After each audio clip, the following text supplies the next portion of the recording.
Selamat siang. Assalamualaikum warahmatullahi wabarakatuh. Waalaikumsalam warahmatullahi wabarakatuh. Ini teknisnya gimana? Pembagiannya ada berapa kelompok ini? Pembagian kelompoknya ada 7, Ibu. 7 kelompok. Terus sudah diatur waktunya ya? Ya, kurang lebih sekitar 10 menit, Ibu. Oh ya, silakan yang mau jadi moderatornya siapa untuk mengatur kelas nanti Zidan aja ya. Iya, Ibu. Yang memacu siapa? Oke, yang mulai silahkan supaya semuanya bisa bisa presentasi. Oke, silakan mulai aja. Sebelumnya mau bertanya, Ibu, untuk tanya jawabnya gimana, Ibu? Ya paling enggak 1 pertanyaan aja lah.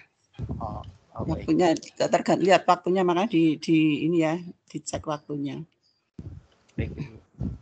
Silakan. Izin persiapkan diri ya. Ya. Saya butuh nama-namanya juga ya, kelompok 1 siapa aja nanti.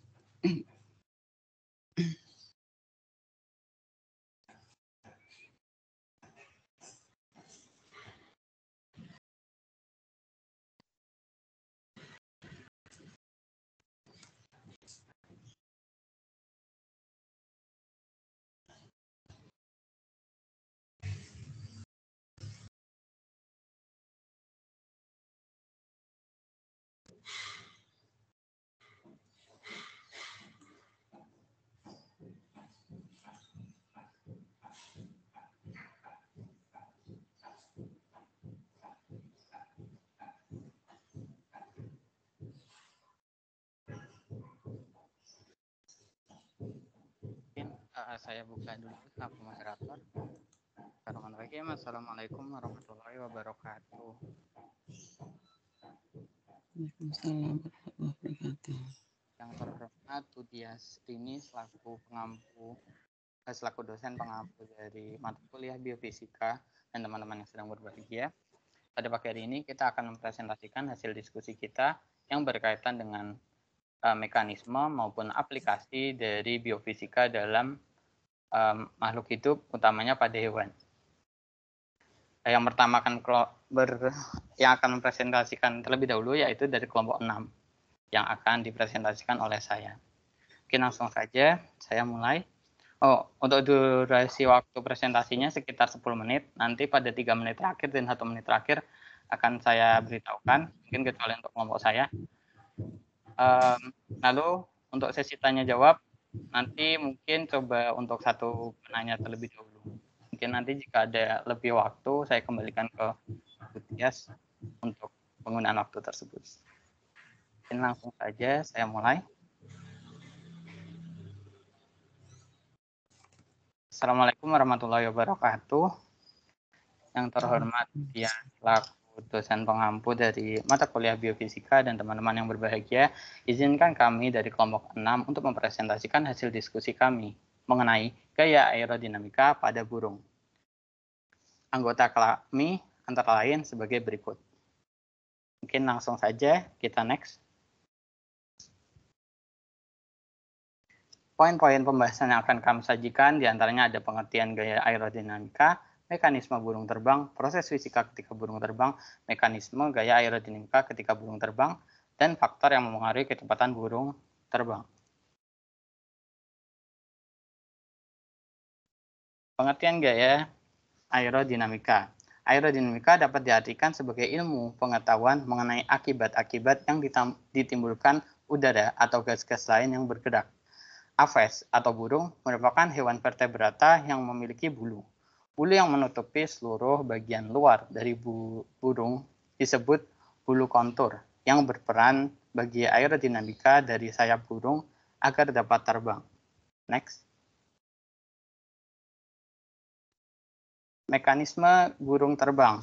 Sayap burung memiliki bentuk. Di tempat saya kok nggak kelihatan ya PPT-nya. Di saya terlihat, Ibu. Ya di tempat lain gimana? Tadi itu sempat kelihatan ini. Terlihat, Ibu. Terlihat, Ibu.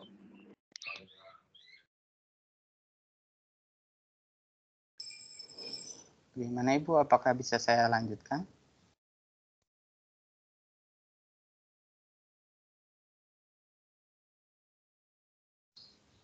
Baik, mungkin saya izin lanjutkan ya Ibu. Oke, sudah kelihatan. Oke. Mekanisme burung terbang. Sayap burung memiliki bentuk melengkung, sehingga udara yang mengalir pada bagian atas sayap lebih cepat daripada bagian bawahnya. Hal ini akan menghasilkan gaya angkat dan gaya dorong yang efektif untuk pergerakan burung. Struktur sayap yang saat terbang, burung mengalami dua gaya aerodinamika, gaya angkat dan gaya dorong. Gaya angkat dibantu dengan sayap jika sayap diangkat, udara di sekitar tubuh burung terkumpul di bagian bawah sayap. Ketika sayap dikepakkan ke bawah, sayap menekan udara ke bawah sehingga terjadi gaya angkat. Next.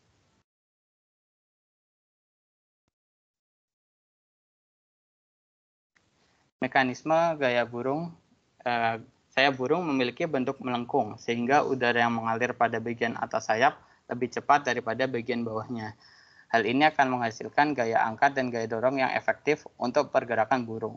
Struktur sayap yang demikian disebut airfoil. Aerofoil atau airfoil memiliki satu permukaan streamline yang menyebabkan udara mengalir di sekitar permukaannya, yang dapat menghasilkan perbedaan tekanan dan tegasan licin, lalu menghasilkan daya angkat dan daya seretan. Next.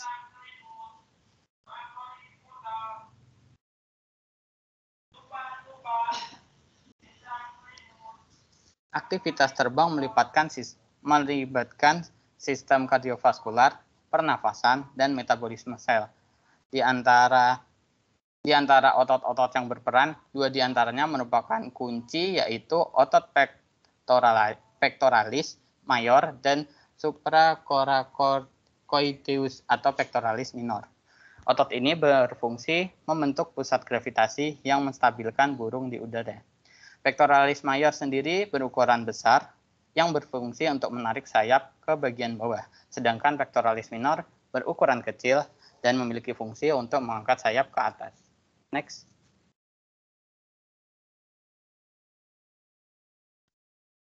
Secara proses fisika, ketika burung terbang, setiap benda hidup atau benda mati yang ada di bumi pasti akan tertarik ke pusat bumi karena adanya gravitasi. Oleh karena itu, burung menggunakan gaya angkat, gaya dorong, dan gaya hambat udara agar bisa melawan gaya gravitasi bumi sehingga bisa tetap terbang di udara. Gaya angkat atau gaya lift merupakan gaya untuk mengangkat burung ke atas melalui kepakan sayap. Gaya ini terjadi akibat sayap burung bagian depan sedikit lebih tinggi dibandingkan dengan bagian belakang. Efeknya, tekanan udara bagian bawah lebih tinggi dibandingkan dengan bagian atas. Gaya dorong dilakukan dengan melakukan kepakan sayap dari samping dan membentuk pola angkat 8. Lalu, gaya ini juga muncul akibat tekanan kaki ke tanah, sehingga tubuh burung terdorong ke atas. Next.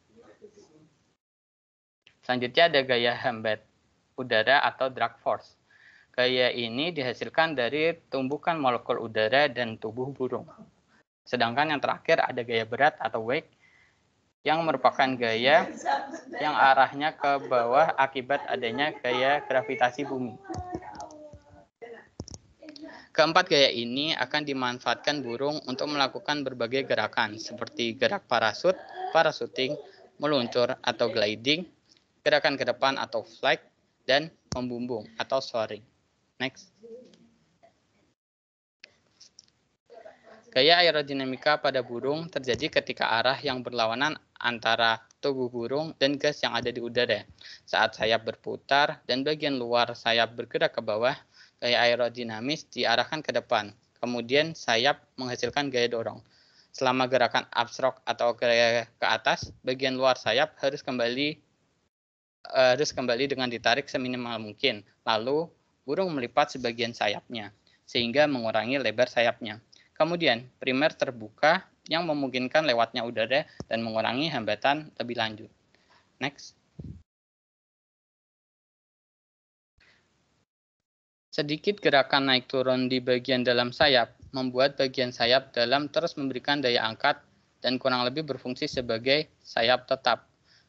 Sehingga udara yang ada di sekitar tubuh burung berkumpul di bagian bawah sayap, dan ketika burung mengepakkan sayap ke bawah, maka sayap menekan udara ke bawah dan terjadilah gaya angkat yang dapat mengangkat burung. Dengan demikian, gaya angkat tidak jatuh ke nol di antara fase-fase gaya turun dari siklus ketukan sayap. Next.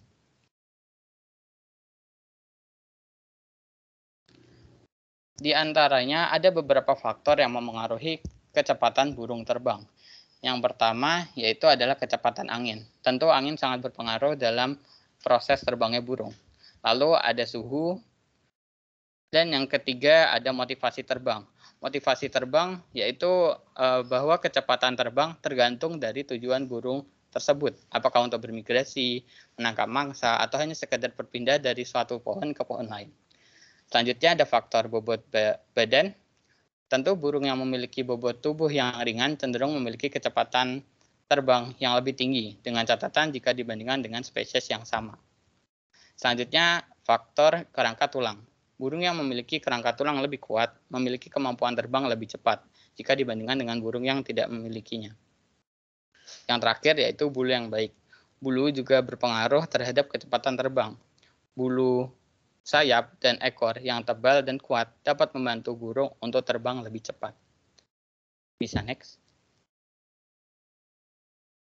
Berikut merupakan referensi yang kami gunakan untuk menyusun diskusi ini dan presentasi ini. Bisa next. Sekian dari kami, kurang lebihnya mohon maaf. Mungkin langsung saja kita lanjutkan ke sesi tanya jawab. Dipersilakan kepada satu penanya untuk bertanya. Sebutkan namanya ya yang tanya.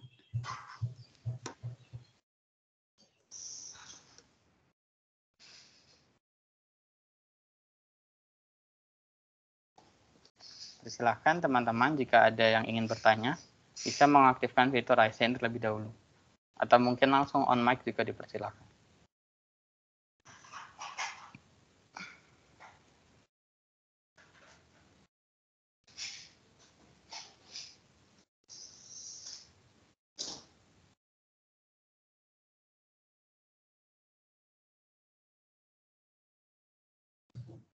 Silahkan untuk mempersingkat waktu biar nggak ada jeda yang bertanya langsung ya. Ini saya catat yang mau tanya, silahkan.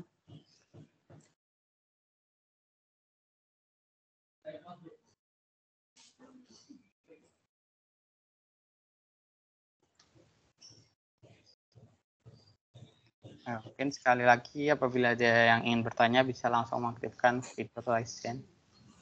Dipersilakan.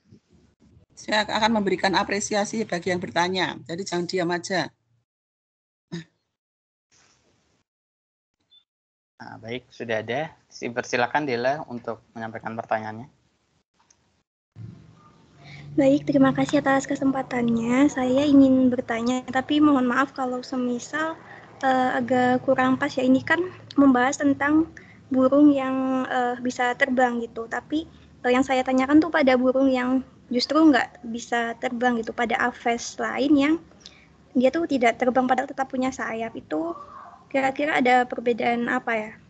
Seperti itu. Terima kasih.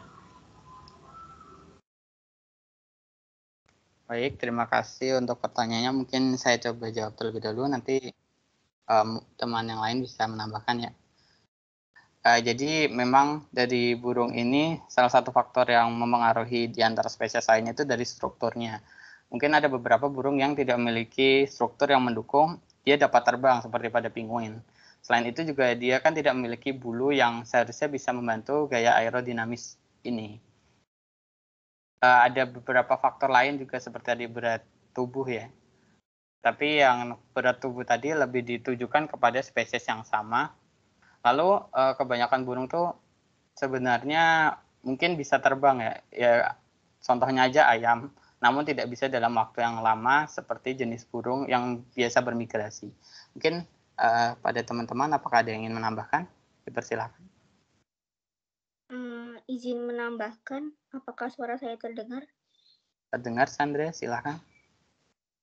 Oke, tadi kan Kak Koni sempat bahas ayam. Nah, ayam itu kan berat badannya sama lebar sayapnya tuh nggak sebanding gitu loh. Jadi lebih besar dari berat tubuh ayamnya dibanding sama lebar sayapnya. Jadi itu yang bikin ayam itu susah buat terbang tinggi sama terbang jauh gitu.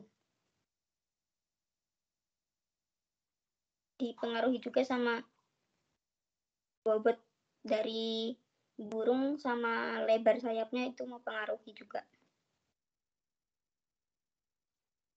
Apakah sudah terjawab, Dela? Ya, terima kasih. Sudah cukup terjawab. Baik, terima kasih Dela untuk pertanyaannya. Mungkin kita sudahi saja tanya jawab untuk kelompok 6. Terima kasih kepada kelompok 6 yang sudah berpresentasi. Kita lanjutkan ke kelompok berikutnya. Kelompok berikutnya yaitu dari kelompoknya Nisa Hanifa. Dipersilahkan untuk mempersiapkan presentasinya.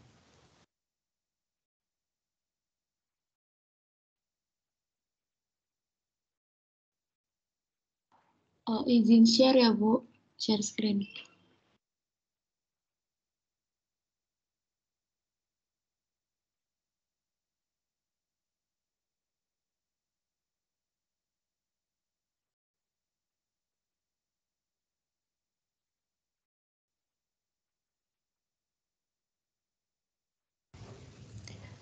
Baik, saya mulai ya Ibu dan teman-teman. Assalamualaikum warahmatullahi wabarakatuh. Yang saya hormati Ibu Dr. Tia Srini Saraswati MK selaku dosen pengampu mata kuliah biofisika dan teman-teman semua yang saya banggakan. Pada kesempatan kali ini, kami dari kelompok 5 akan memaparkan materi mengenai fibrilasi atrial dari sudut pandang biofisika. Berikut anggota kelompok 5 terdiri dari Rida, Vicky, Dita, Ane, Siti Zulfa, Nistia, Devi, Muhammad Dafiq, Putri Eka, dan Priscilla Cita. Next.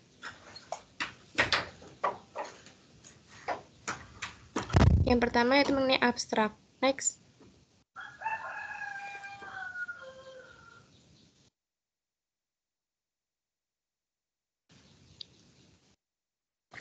Fibrilasi atrial merupakan bentuk aritmia jantung yang paling sering ditemui termasuk salah satu faktor risiko penyebab stroke emboli, serta dapat mencetuskan gejala istemik pada kasus dengan dasar penyakit jantung koroner.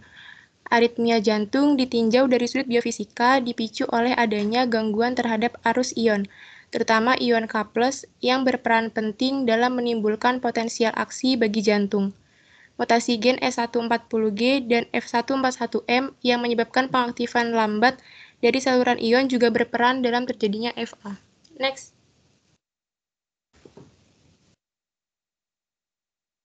Next.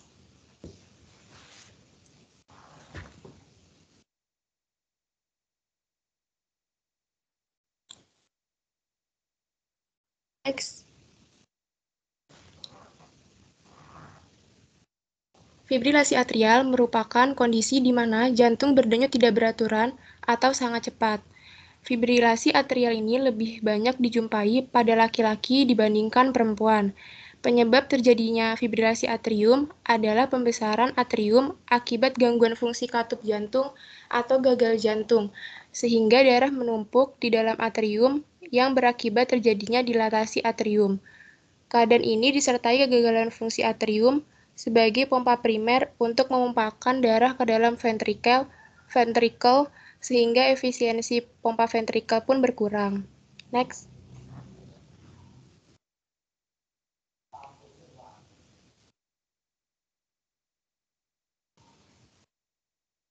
Secara klinis, fibrilasi atrial tidak dapat dideteksi dan diketahui dari gambaran elektrokardiogram. FA biasa terjadi simptomatik maupun asimptomatik. Gejala-gejala FA sangat bervariasi tergantung dari kecepatan laju irama ventrikel, lamanya FA, dan penyakit yang mendasarinya.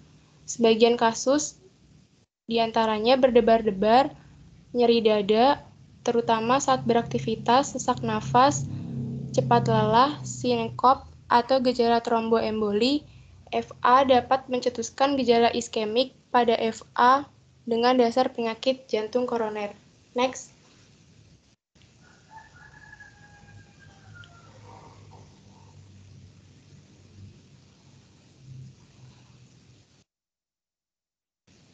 Selanjutnya akan dilanjutkan oleh teman saya. Detak jantung manusia normal berkisar antara 60 sampai 100 denyut per menit. Detak jantung normal dimulai pada nodus sinoatrial sejak sel-sel di daerah tersebut secara normal mencapai aktivitas pacemaker tercepat. Terjadinya detak jantung diatur oleh potensial aksi. Proses potensial aksi terjadi karena adanya bantuan dari ion-ion seperti Na+, K+, dan Ca2+. Pada fase depolarisasi, saluran K+ berperan penting, sedangkan saluran Na+ bersifat inaktif dan tidak berpartisipasi pada fase depolarisasi cepat. Gangguan aritmia jantung dapat terjadi ketika arus ion terganggu. Adanya mutasi gen S140G dan V141M pada jantung yang mengakibatkan pengaktifan lambat dari saluran ion yang menyebabkan terjadinya FA. Next.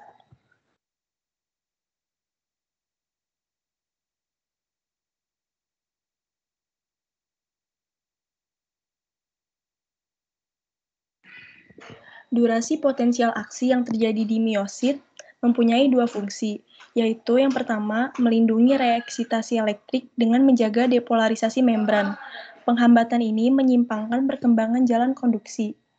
Yang kedua, memungkinkan otot jantung untuk berelaksasi sebelum detakan berikutnya. Relaksasi mampu mencegah tetanisasi otot jantung yang tidak menguntungkan bagi fungsi jantung yang berhubungan dengan fungsi otot skeletal. Repolarisasi terjadi dari nodus SA.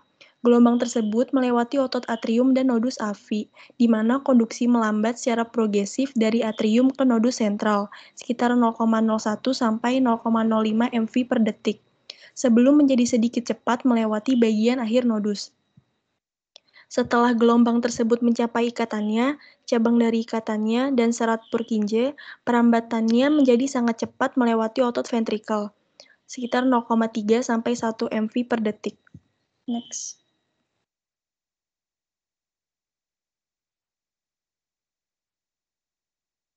Selanjutnya, cara kerja ritme jantung. Sinyal elektrik dari nodus SA memulai depolarisasi dari syaraf dan otot kedua atrium, menyebabkan atrium berkontraksi dan memompahkan darah ke ventrikel. Lalu pada repolarisasi atrium, sinyal elektrik kemudian melewati nodus SA, yang memulai depolarisasi dari ventrikel kiri dan kanan, dan menyebabkan kedua ventrikel berkontraksi dan memompahkan darah ke paru-paru dan sirkulasi tubuh. Syaraf dan otot ventrikel kemudian berepolarisasi.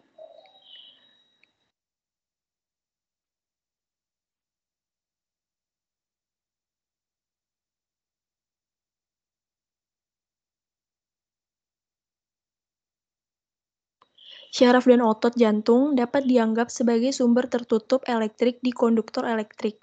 Depolarisasi dan repolarisasi otot jantung menyebabkan arus listrik mengalir di dalam tubuh, menimbulkan potensial listrik sampai di kulit.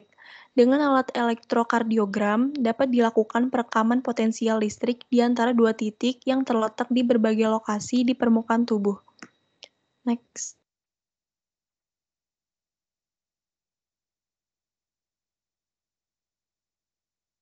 Selanjutnya adalah penyebab fibrilasi atrial. AF adalah gangguan sinyal listrik jantung, yang jantung sendiri terdiri dari 4 ruang, yaitu 2 ruang jantung atas atau atrium dan 2 jantung bawah atau ventrikel. Normanya, sinyal elektrik dimulai dari pacemaker yang disebut dengan sinus node. Pacemaker ini terletak di ruang jantung kanan atas atau atrium kanal. Sinyal listriklah yang mempercepat denyut jantung. Seiring sinyal bergerak melalui bagian atas jantung, atrium akan berkontribusi dan mengalirkan darah ke bagian bawah jantung. Lalu sinyal listrik ini akan bergerak turun ke bagian bawah jantung, menyebabkan ventrikel kontraksi dan mengalirkan darah ke seluruh tubuh. Pada fibrilasi atrial, sinyal mengalami gangguan dan jantung tidak dapat memompa darah dengan baik. Hal ini menyebabkan jantung meningkat menjadi 100 sampai 175 kali per menit, padahal denyut normal jantung 60 sampai 100 kali per menit. Next.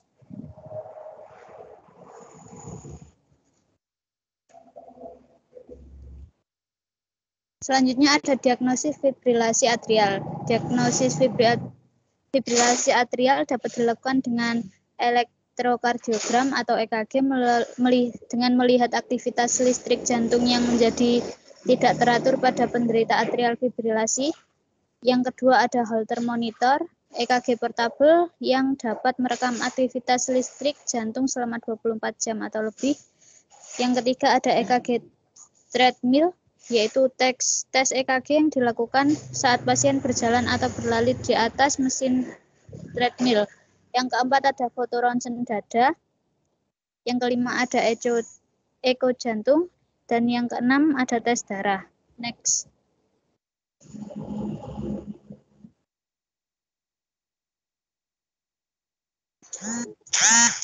Berikut ada alternatif pengobatan FA, fibrilasi atrial, yaitu dengan menerapkan ablasi kateter radiofrekuensi atau RFCA pada FA, yaitu dengan sebelumnya harus dilakukan pencitraan atrium kiri dan vena pulmonalis. Yang selanjutnya anomali vena pulmonalis, terus untuk mempersulit abrasi kateter sehingga mengakibatkan kesulitan prosedural RFCA. Isolasi lengkap dari posterior atrium kiri termasuk semua vena pulmonalis akan meningkatkan keberhasilan dari penanganan FA dengan metode RFCA. Next.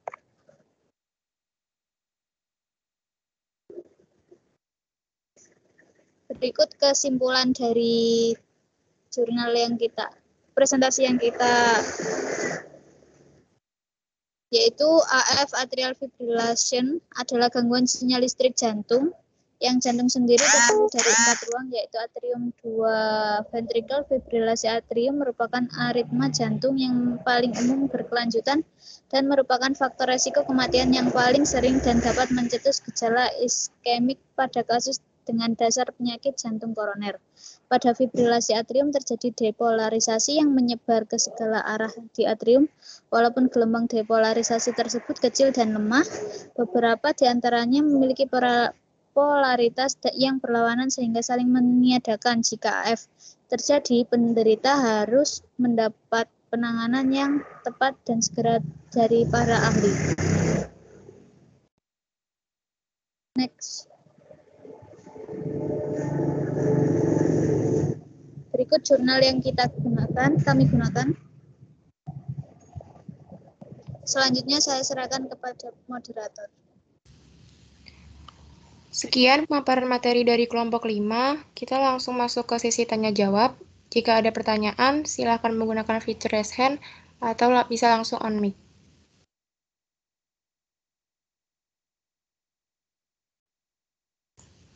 Ya, Melia, dipersilahkan. Baik, terima kasih atas kesempatannya. Apakah suara saya dapat terdengar jelas? Terdengar. Terdengar, Oke, Meira. baik. Melia. Saya Meilia Citra, izin bertanya. Tadi kan fibrilasi atrial disebutkan bahwa lebih banyak terjadi pada laki-laki dibandingkan dengan perempuan. Nah, itu kenapa ya? Mungkin ada faktor anatomis atau faktor fisiologis yang menyebabkannya atau bagaimana? Seperti itu, terima kasih.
Mohon untuk segera dijawab ya, karena kita terbatas di waktu. Terima kasih.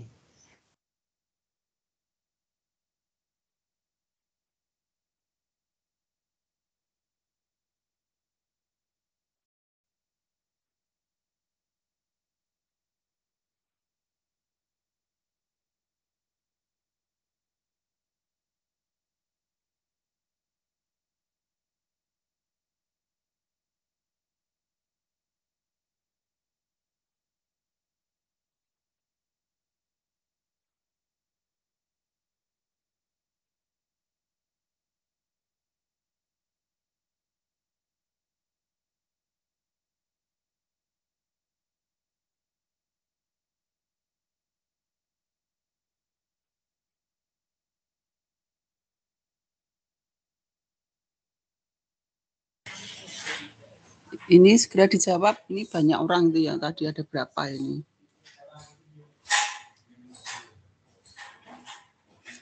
Silahkan segera dijawab. Yang menjawab di ini ya, sebutkan namanya ya.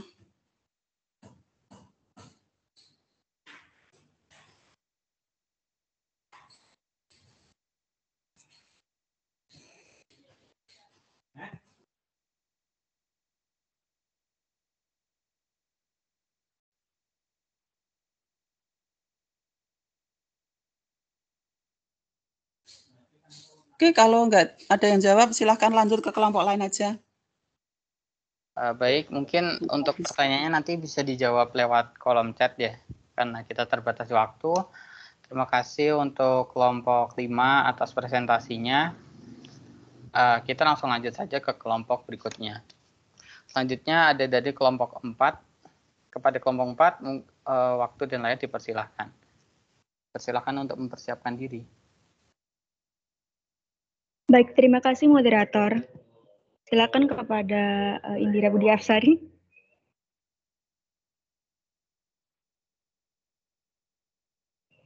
Baik, apakah PPT sudah terlihat? Sudah Oke. Terlihat. Dipersilahkan. Baik. Assalamualaikum warahmatullahi wabarakatuh. Selamat pagi semuanya. Yang terhormat kepada Ibu Dr. Tia Srini Saraswati MK selaku dosen pengampu pada mata kuliah Biofisika, serta teman-teman yang saya banggakan, izinkan kami kelompok 4 untuk membawakan materi terkait aktivitas kelistrikan pada otot jantung. Next. Sebelum memasuki sesi penyajian materi, berikut merupakan anggota dari kelompok 4. Next. Silakan kepada penyaji untuk menyampaikan hasil diskusinya.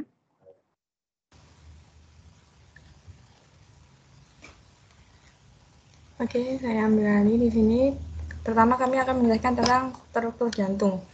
Jantung terdiri dari 4 rongga, 2 di kanan yaitu antrium kanan dan ventrikel kanan, dan 2 di kiri yaitu antrium kiri dan vertikal kiri.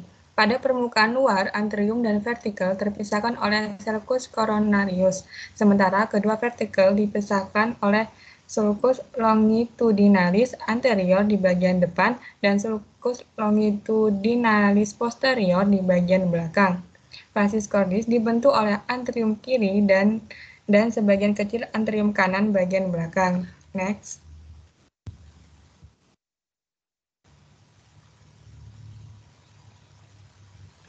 Selanjutnya yaitu anatomi jantung.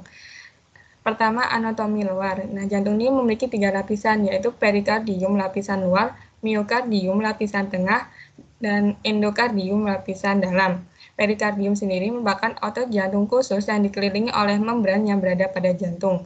Perikardium ini dibagi menjadi perikardium parietal dan visceral. Perikardium parietal merupakan lapisan luar yaitu sulcus fibrosa, dan perikardium visceral merupakan lapisan dalam yang disebut dengan membran serosa yang dekat dengan jantung. Yang kedua yaitu anatomi dalam, terdiri dari antrium kanan yang bermuara vena cava superior, vena cava inferior, dan sinus coronarius. Yang kedua itu antrium kiri yang berada di bagian belakang jantung, membentuk basis cordis. Selanjutnya ventrikel kanan yang dibentuk oleh dinding ventrikel kanan yang merupakan peralihan fascies sternocostalis menjadi fascies diafragmatica yang membentuk sudut agak lancip yang dinamakan dengan margo acutus. Selanjutnya ventrikel kiri membentuk sisi kiri jantung yang melengkung yang dinamai dengan margo obtusus atau facies pulmonalis. Selanjutnya katup jantung yang berfungsi mencegah darah berbalik arah. Nah, katup ini terbagi menjadi katup tricuspidalis, katup pulmonalis, dan katup bicuspidalis. Selanjutnya persyarafan jantung. Jantung disarafi oleh serabut-serabut plexus cardiacus. Plexus cardiacus ini berada di depan dan di belakang arcus aorta. Plexus ini dibentuk oleh serabut saraf simpatik, serabut parasimpatik, dan serabut saraf eferen. Selanjutnya itu pembuluh darah jantung. Darah mengalir ke dalam dan keluar jantung melalui beberapa pembuluh darah besar. Next.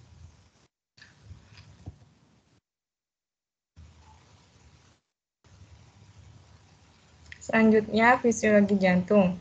Yang pertama berfungsi untuk proses memompa jantung. Jantung normal berdenyut rata-rata 70 kali per menit. Setiap kali berdenyut, jantung memompakan 60 cc darah ke pembuluh nadi dengan tekanan sampai 130 mmHg. Artinya setiap hari jantung berdenyut 108.000 kali dengan memompakan darah sebanyak 6.480 liter untuk mengalirkan oksigen dan gizi ke seluruh tubuh. Yang kedua itu sebagai sistem peredaran darah dalam tubuh, yaitu ada dua, peredaran darah kecil dan peredaran darah besar. Peredaran darah kecil, darah dari pembuluh balik vena masuk ke dalam serambi kanan arterium yang berkontraksi dan memompakannya ke dalam arteri pulmonalis. Arteri ini bercabang dua untuk mengantarkan darahnya ke paru-paru kanan dan paru-paru kiri. Selanjutnya peredaran darah besar, darah meninggalkan serambi kiri jantung melalui aorta yaitu arteri terbesar dalam tubuh.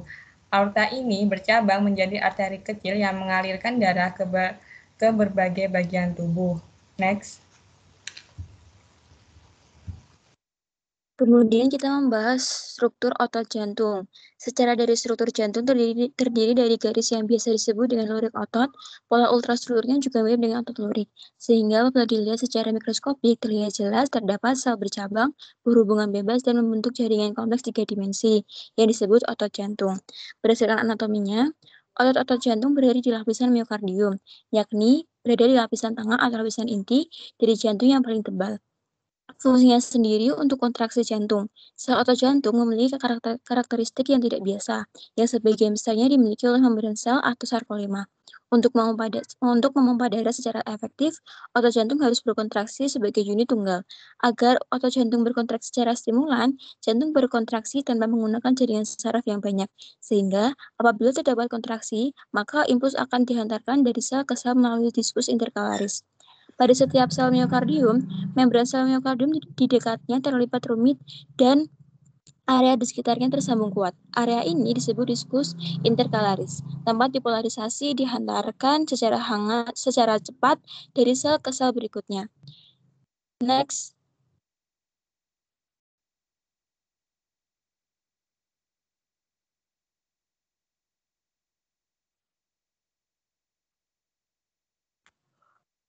Indira bisa di next. Masuk ke fisiologi otot jantung.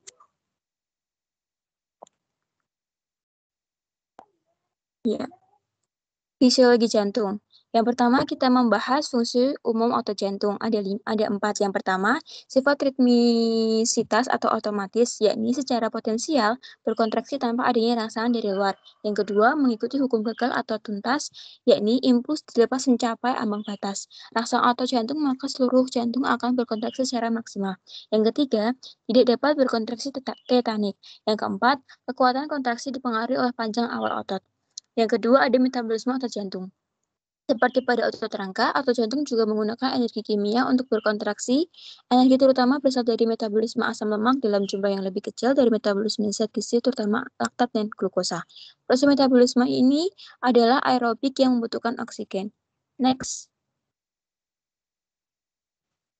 Baik, selanjutnya adalah jenis-jenis sel otot jantung. Yang pertama ada sel kontraktil. Nah, sel ini merupakan sel yang membentuk 99% dari sel-sel otot jantung, yang mana melakukan kerja mekanis seperti memompa darah. Yang kedua ada sel otoritmik, merupakan sel yang tidak berkontraksi tetapi khusus memulai dan mengantarkan potensial aksi pada sel-sel jantung kontraktil. Next.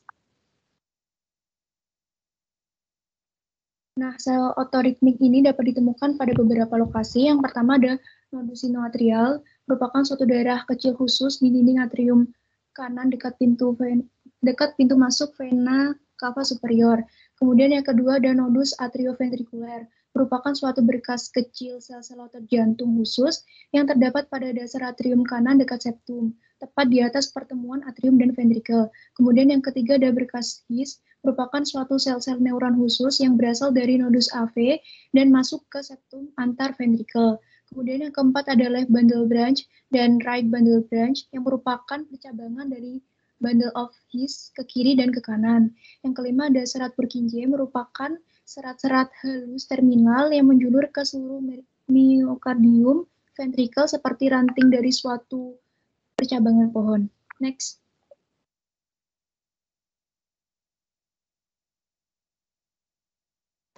Baik, selanjutnya itu ada potensial aksi pada otot jantung. Terjadinya potensial aksi di otot jantung diawali oleh penjalaran impuls dari SA node sepanjang sistem konduksi pada jantung. Potensial ini terjadi dalam serabut yang berkontraksi yang merupakan pembangkit dari bagian atria dan ventrikel. Kemudian potensial aksi ini akan menghasilkan depolarisasi pletau dan repolarisasi. Adapun proses potensial aksi yang terjadi pada otot jantung melalui beberapa tahapan mekanisme sebagai berikut, yaitu ada fase istirahat, depolarisasi, repolarisasi.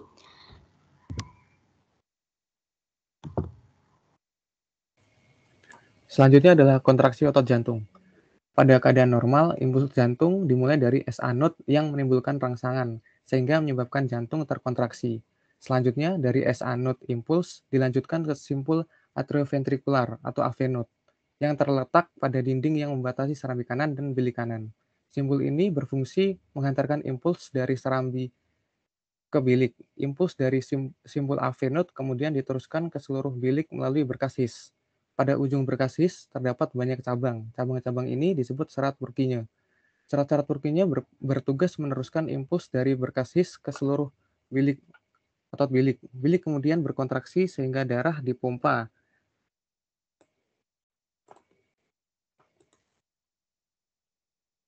Bilik kemudian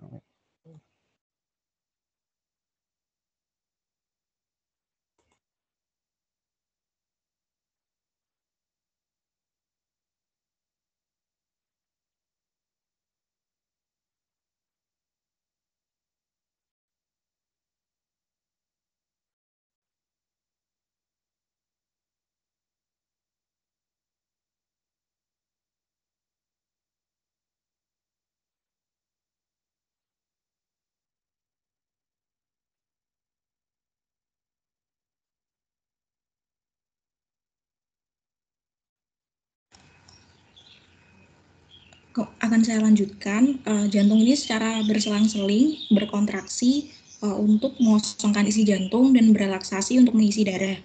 Kontraksi terjadi akibat penyebaran eksitasi atau mekanisme listrik jantung ke seluruh jantung. Sedangkan relaksasi ini timbul setelah repolarisasi. Selama relaksasi otot dinding jantung atau diastolik, jantung ini dalam keadaan mengembang, di mana terjadi proses bilik jantung ini terisi oleh darah.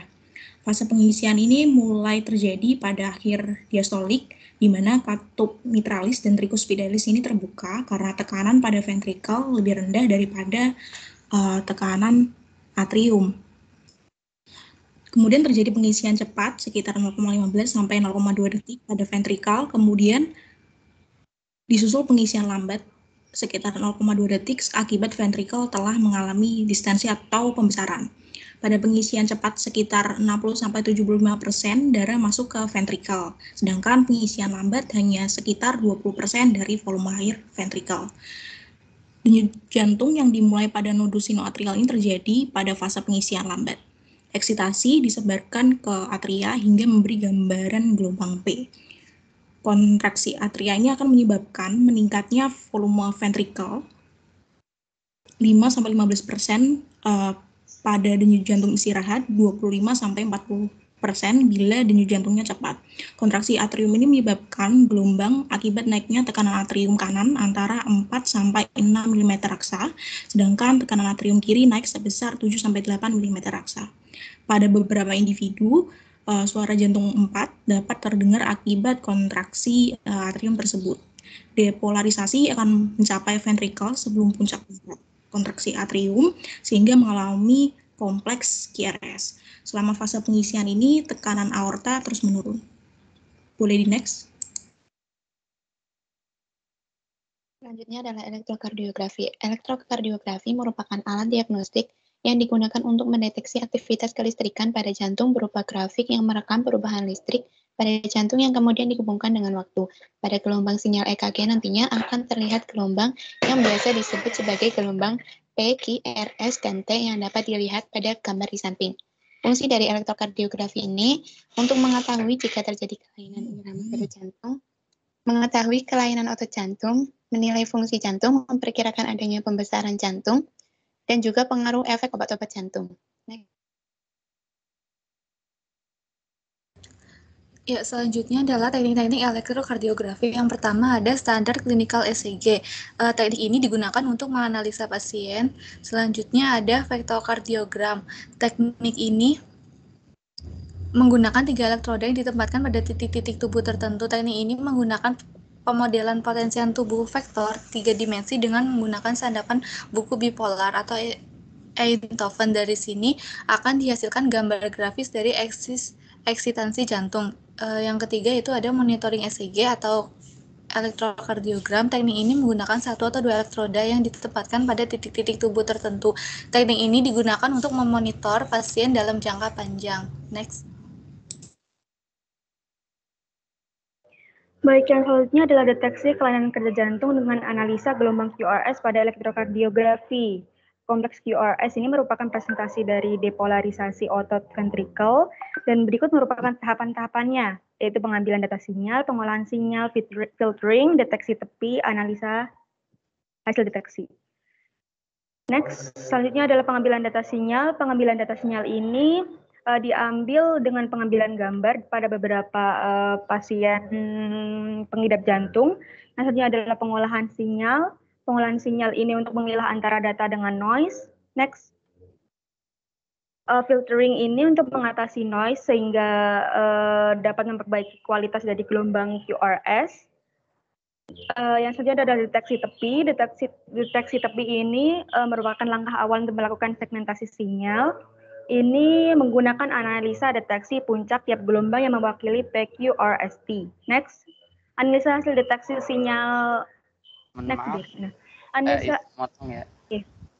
Waktunya sudah habis. Mungkin bisa langsung lanjut ke sesi tanya jawab. Dipersilakan. Oke, karena keterbatasan waktu, kami memohon maaf sebesar-besarnya kepada Bu Tias dan teman-teman sekalian. Kami belum bisa secara maksimal memaparkan hasil diskusi, namun kami terbuka atas segala pertanyaan, saran, kritik terkait materi aktivitas kelistrikan pada otot jantung. Silakan kepada teman-teman yang ingin bertanya.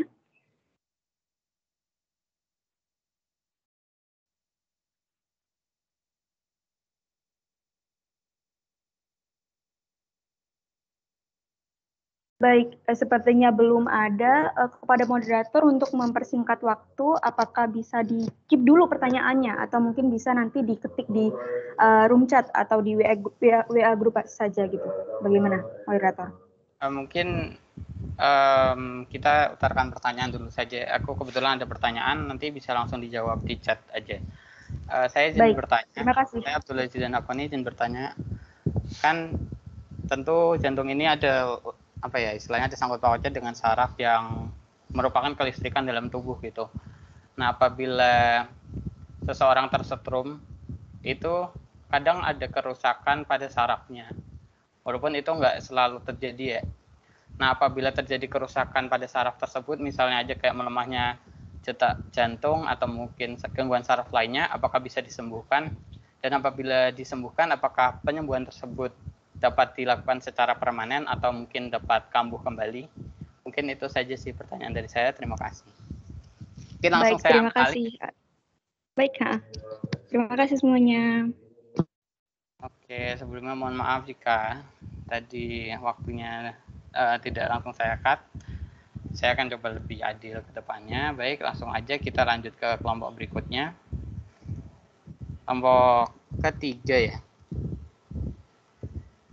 Kelompok dari Melia Citra, dipersilahkan untuk mempersiapkan diri.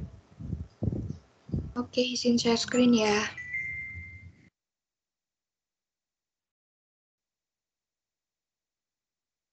Sebelum dilanjut, saya ingin tanya, ini Umi sama Fauzan apakah hadir? Hadir, Bu. Hadir.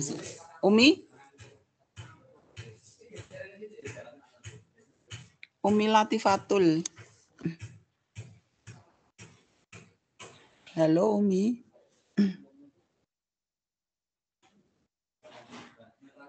Oke, silahkan lanjut. Baik, terima kasih. Selamat pagi, Assalamualaikum warahmatullahi wabarakatuh. Yang terhormat kepada Bu Tia selaku dosen pengampu mata kuliah biofisika dan juga teman-teman yang kami banggakan. Kami dari kelompok 3 akan mempresentasikan hasil diskusi kami mengenai keterkaitan ilmu fisika dalam termoregulasi manusia. Berikut merupakan anggota kelompok 3. Yang selanjutnya langsung saja masuk dalam materi. Kepada pemateri dipersilakan. Baik, terima kasih Rizka. Pertama, termoregulasi. Termoregulasi adalah kemampuan untuk menjaga keseimbangan antara pembentukan panas dan kehilangan panas agar dapat mempertahankan suhu tubuh di dalam batas normal. Setiap organisme memiliki kemampuan termoregulasi yang bertujuan agar dapat mempertahankan sistem-sistem dan fungsi tubuh secara normal. Organisme dalam mempertahankan suhu tubuh terbagi menjadi dua, yaitu berdarah panas atau homoiotherm dan berdarah dingin atau poikilotherm, yang memiliki mekanisme berbeda dalam termoregulasi. Namun, ahli-ahli biologi biasanya menggunakan istilah ektotherm dan endotherm yang berhubungan dengan sumber panas utama tubuh hewan.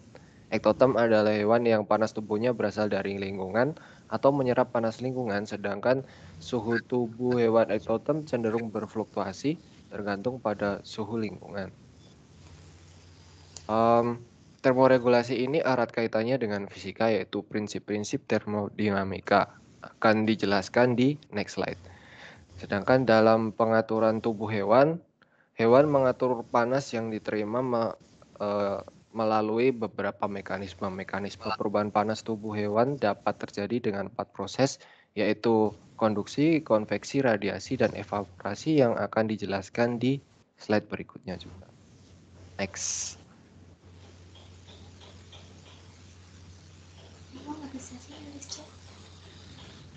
Baik, di sini melanjutkan.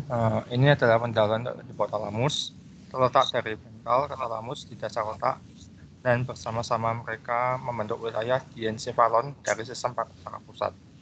Fungsinya bermacam-macam, bisa untuk homeostasis, sintesis, dan sekresi beberapa neurohormon. Dia juga sebagai pusat integrasi termoregulasi tubuh. Mengandung sekelompok sel-sel saraf berfungsi sebagai termostat.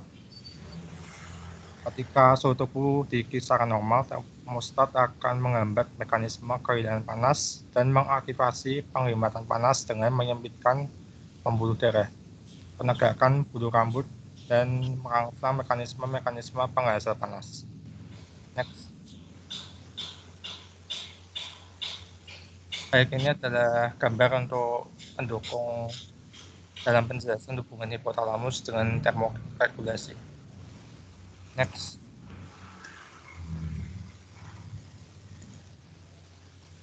Selanjutnya ada keterkaitan ilmu fisika dalam termoregulasi manusia. Fisika merupakan ilmu alam yang saling berkaitan dengan ilmu lainnya. Salah satu keterkaitannya mempelajari sistem adaptasi tubuh manusia terhadap perubahan suhu atau dikenal dengan termoregulasi. Perubahan suhu tubuh manusia merupakan gejala alam yang juga dipelajari dalam ilmu kedokteran dan kesehatan. Biomedik merupakan cabang ilmu kedokteran yang menggunakan asas dan pengetahuan dasar ilmu pengetahuan alam seperti biologi, kimia, dan fisika untuk menjelaskan fenomena hidup pada tingkat molekul, sel, organ, dan organisme utuh. Fisika biomedik merupakan bidang ilmu yang saling berhubungan satu sama lain pada ilmu kedokteran secara fisika. Gejala alam bidang kesehatan sangat erat kaitannya dengan tubuh manusia sebagai organisme utuh, yaitu perubahan suhu. Next slide.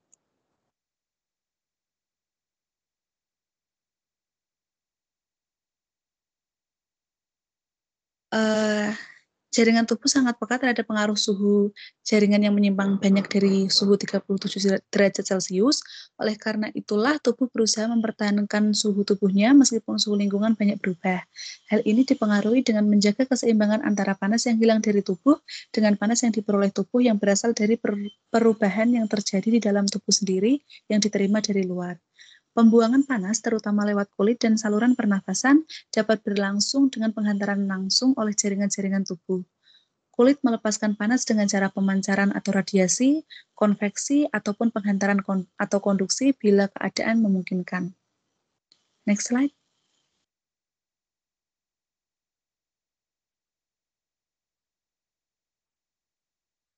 Baik, untuk yang berikutnya ada suhu. Suhu merupakan ukuran atau derajat panas atau dinginnya suatu benda atau sistem. Suhu tubuh manusia merupakan suatu keadaan sistem organisasi pada kulit untuk merespon perubahan suhu. Besar respon suhu tubuh dalam keadaan panas dan dingin pada beberapa standar penilaian suhu yaitu normal, hipotermi, dan febris. Sistem pengaturan adaptasi suhu tubuh manusia terhadap perubahan suhu dikenal dengan istilah termoregulasi. Tubuh manusia memiliki suhu tubuh rata-rata agar suhu tetap normal yaitu 35 derajat Celcius. Next.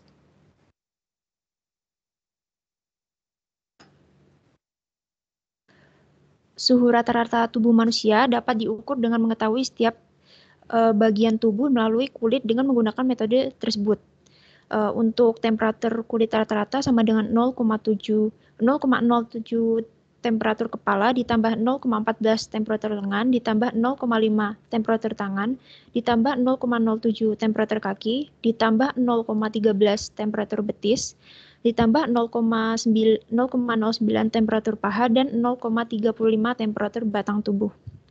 Sistem pengaturan adaptasi suhu tubuh manusia terhadap perubahan suhu dikenal dengan istilah termoregulasi. Sistem adaptasi tubuh manusia dapat dihasilkan dari peristiwa berikut. Untuk yang pertama, ada laju metabolisme basal keseluruhan tubuh. Yang kedua, laju cadangan metabolisme yang disebabkan oleh aktivitas otot.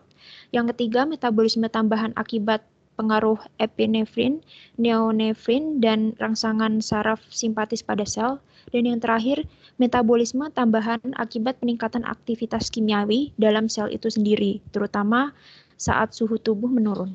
Next.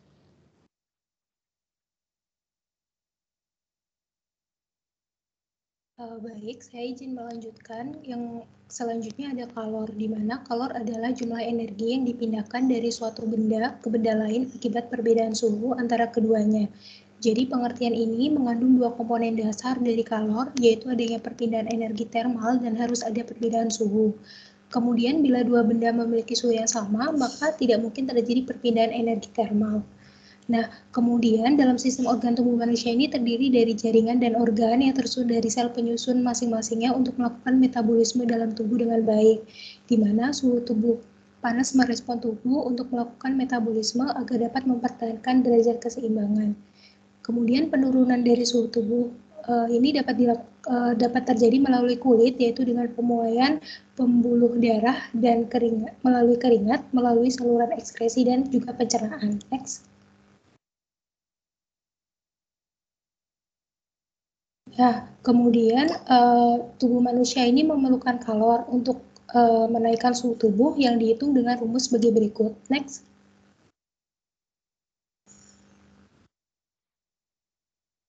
Nah, di mana peristiwa dalam tubuh manusia akibat adanya kalor itu saat luka dan saat berkeringat. Kemudian peristiwa penguapan berupa keringat itu dihitung dengan rumus sebagai berikut. Next.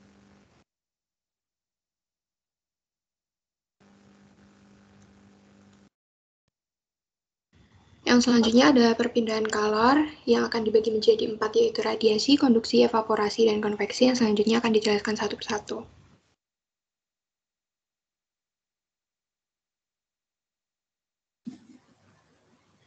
Baik, yang pertama itu ada radiasi. Radiasi adalah energi yang terpancar dari materi atau atom dalam bentuk partikel atau gelombang.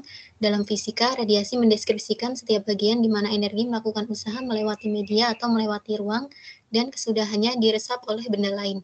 Radiasi dikatakan sebagai emisi panas dari permukaan benda hangat dalam bentuk gelombang panas yang merambat. Tubuh manusia memancarkan gelombang panas ke seluruh tubuh. Radiasi merupakan mekanisme kehilangan panas paling besar pada kulit sebesar 60% atau 15% seluruh mekanisme kehilangan panas. Radiasi panas keluar tubuh terjadi bila temperatur tubuh lebih tinggi daripada temperatur atmosfer sekitarnya. Ketika tubuh manusia mengalami perubahan suhu lebih hangat ke dingin, tubuh akan memperoleh panas dari benda yang lebih hangat daripada permukaan kulit, contohnya seperti sinar matahari, radiator, atau api unggun. Next.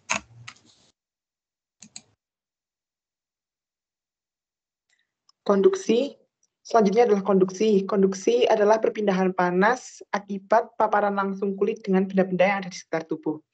Proses kehilangan panas dengan mekanisme konduksi sangat kecil karena dua mekanisme, yaitu kecenderungan tubuh untuk terpapar langsung dengan benda relatif jauh lebih kecil daripada paparan dengan udara.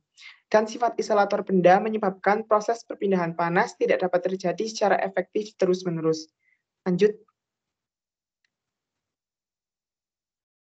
Besar konduktivitas termal pada tubuh manusia yaitu 0,20 Joule meter second derajat Celcius. Perpindahan panas melalui sentuhan dengan objek hanya menyumbang 3% dari total mekanisme perpindahan panas tubuh. Semakin luas permukaan tubuh yang terpapar dengan benda akan meningkatkan kehilangan panas melalui konduksi.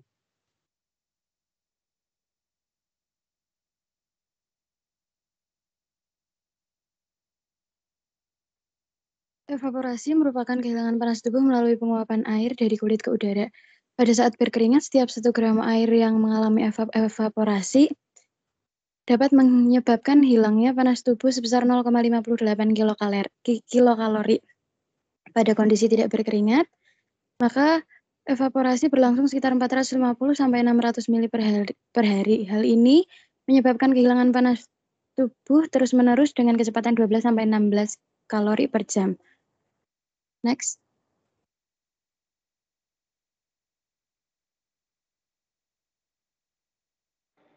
Baik, selanjutnya adalah konveksi. Konveksi ini merupakan pergerakan udara dalam jumlah kecil, di mana hampir selalu terjadi di sekitar tubuh dikarenakan oleh kecenderungan udara yang dekat dengan kulit bergerak ke atas waktu udara tersebut dipanasi. Perpindahan kalori ini dapat terjadi jika mengalami pemanasan, di mana pemanasan ini menyebabkan adanya massa jenis antara bagian zat yang dipanaskan secara langsung itu lebih besar dari bagian zat yang lebih dingin. Next.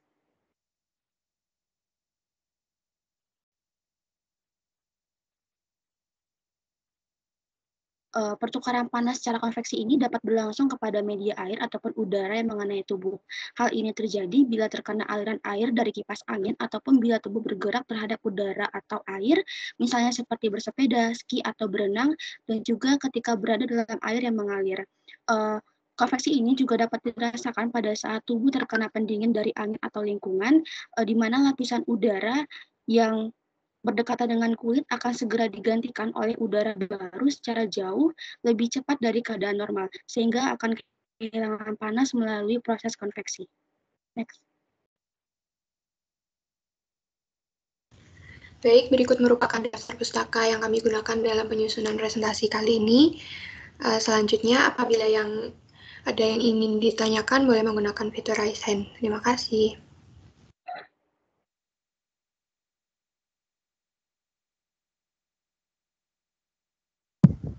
Baik, silakan kepada teman-teman jika ingin ada yang bertanya bisa langsung mengajukan pertanyaannya. Lalu mungkin karena terbatas waktu kita dari kelompok ini bisa menjawabnya lihat via chat ya. Terima kasih. Silakan teman-teman.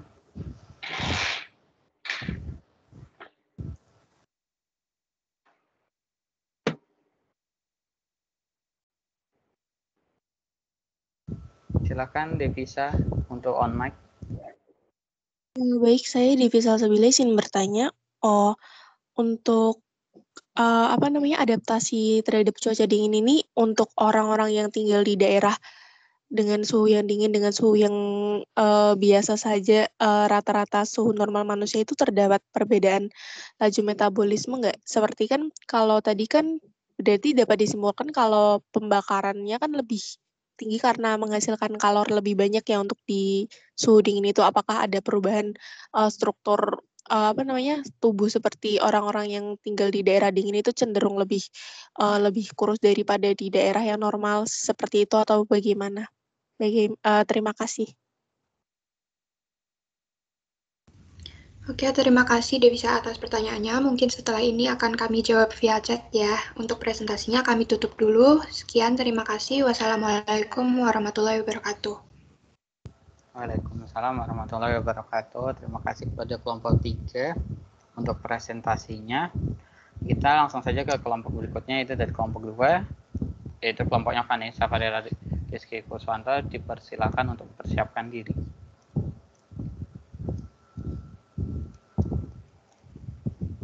Baik, terima kasih Koni. Kami izin share screen dulu ya. Baik, silakan.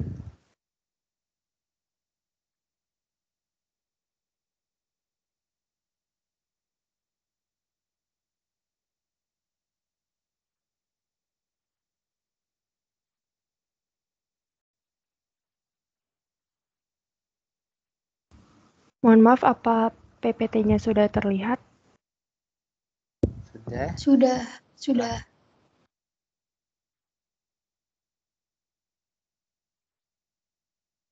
Baik, akan saya mulai. Assalamualaikum warahmatullahi wabarakatuh. Yang saya hormati Ibu Tia sebagai dosen pengamat mata kuliah biofisika dan teman-teman sekalian berbahagia. Kami dari kelompok 2 izin untuk mempresentasikan materi yang kami gunakan untuk menyusun presentasi hari ini. Next. Anggota kelompok kami terdiri dari Salsabila, Maria, Sekar, Alvin, Vanessa, Nadia, Suci, Khairi, Hamdi, dan Ravena. Next. Dalam presentasi kali ini, kami akan membahas mengenai 3 topik. Yang pertama ada persepsi makanan, peran indera dalam persepsi makanan, dan indera serta persepsi makanan. Next.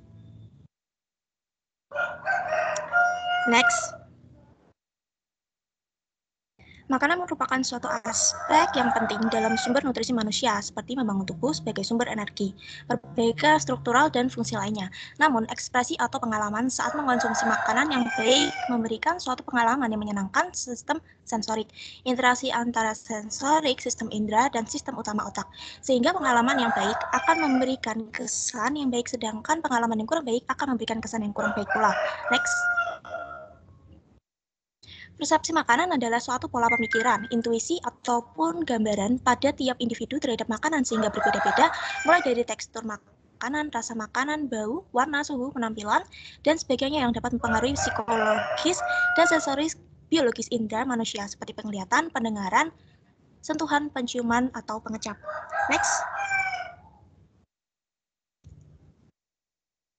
Next. Dalam pembuatan maupun proses memakan produk makanan, pasti kita melibatkan indera manusia, baik penglihatan atau vision, sentuhan, touch, pendengaran, audition, penciuman, smell, dan perasa, taste. Seperti halnya kita yang akan mencium aroma makanan sebelum makanan tersebut masuk ke mulut kita. Dan saat makanan berada di dalam rongga mulut kita akan merasakan rasa dari makanan yang menyentuh epitel olfaktori di bagian rongga hidung belakang melalui retronasal di bagian belakang mulut. Nah, kita juga akan merasakan bagaimana tekstur makanan, apakah makanan itu tebal, tipis, elastis, atau keras dengan menggunakan lidah ataupun tangan kita. Selain itu, kita juga akan mendengar pula bagaimana bunyi makanan tersebut saat kita mulai menggigit atau mengunyahnya, seperti saat kita makan kerupuk yang renyah, sehingga kita akan mendengar suara keras, atau saat kita makan mie rebus, dan masih banyak lagi, sehingga kita dapat menentukan bagaimana kualitas dari makanan yang kita makan. Next.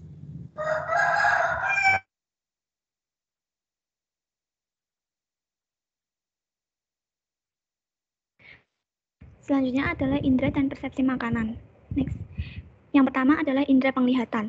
Dalam food perception, indera penglihatan memainkan peran penting. Melalui penglihatan, orang dapat melihat sifat-sifat makanan berdasarkan penampilannya. Jauh sebelum suatu makanan dikonsumsi, sifat penampilan makanan membantu untuk menetapkan ekspektasi mengenai rasa, kesukaan, dan kelezatan makanan yang pada akhirnya mempengaruhi rasanya, penerimaan, dan selanjutnya konsumsinya.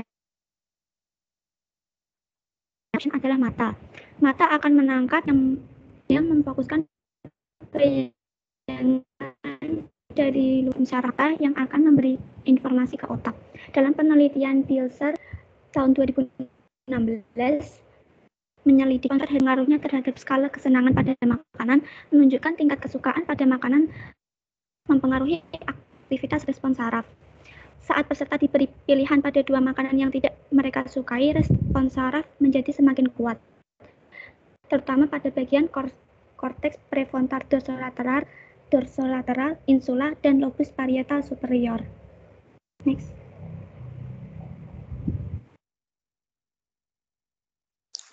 Selanjutnya adalah mengenai indera pendengaran. Dalam beberapa penelitian mengenai persepsi suara selama makan, peran indera pendengaran ditunjukkan dengan jelas. Misalnya, keripik kentang dianggap lebih renyah ketika suara yang dihasilkan ketika menggigit dan mengunyah itu tinggi. Air berkarbonasi dinilai lebih berkarbonasi ketika suara yang dihasilkan saat membuka kalengnya tinggi. Next. Suara dari konsumsi makanan juga menunjukkan efek pada persepsi kita tentang rasa. Pada anterior lidah, chorda timpani itu berbatasan erat dengan telinga tengah, melintasi membran timpani sebelum melanjutkan masuk ke otak tengah. Nah, fungsi dari chorda timpani itu sendiri adalah menerima dan meneruskan rangsang rasa dari bagian depan 2/3 bagian lidah. Ada sebuah penelitian yang dilakukan pada chorda timpani simpanse, itu menunjukkan bahwa komposisi yang mengikat bundel serat saraf. Setiap kelompok serat tersebut mentransmisikan kualitas rasa.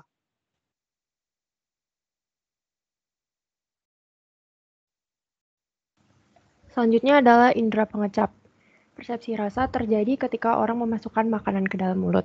Sel-sel reseptor rasa sebagian besar ditemukan di kuncup pengecap yang didistribusikan di lidah, di mana banyak ditemukan dalam struktur yang disebut papila. Sel reseptor rasa hanya dapat membedakan beberapa kualitas rasa, yaitu manis, asam, asin, pahit, dan umami. Setiap kualitas rasa dianggap mewakili kebutuhan nutrisi atau fisiologis yang berbeda. Sensitivitas untuk berbagai kualitas rasa tidak merata di seluruh lidah manusia. Contohnya, sensitivitas di ujung lidah paling tinggi untuk rasa manis, diikuti oleh rasa asam, asin, dan pahit. Sebaliknya, sensitivitas untuk rasa pahit rendah di bagian ujung, dan rasa manis rendah di bagian pangkal. Tetapi sensitivitas untuk rasa asam dan asin cukup tinggi di seluruh bagian tepi lidah.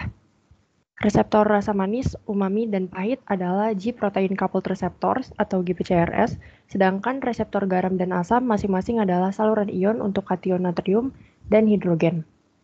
Reseptor ini diekspresikan dalam sel pengecap khusus yang dengan sendirinya tergabung dalam kuncup pengecap. Berikut merupakan lidah manusia beserta papila pengecap dan serabut saraf aferennya. Saraf korda timpani atau CT merupakan cabang dari saraf kranial 7 facialis, menginervasi papila fungiformis dan bagian anterior papila foliata. Sedangkan bagian posterior papila foliata dan papila circumvallata diinervasi oleh cabang sensorik saraf kranial 9, yaitu saraf glosopharyngeal atau GPN. Palatum lunak dipersarafi oleh cabang saraf kranial 7, yaitu Greater Superficial Petrosal atau GSP. Sedangkan akar lidah, epiglotis, dan laring dipersarafi oleh cabang superior laringeal SLN dari saraf vagus ke-10.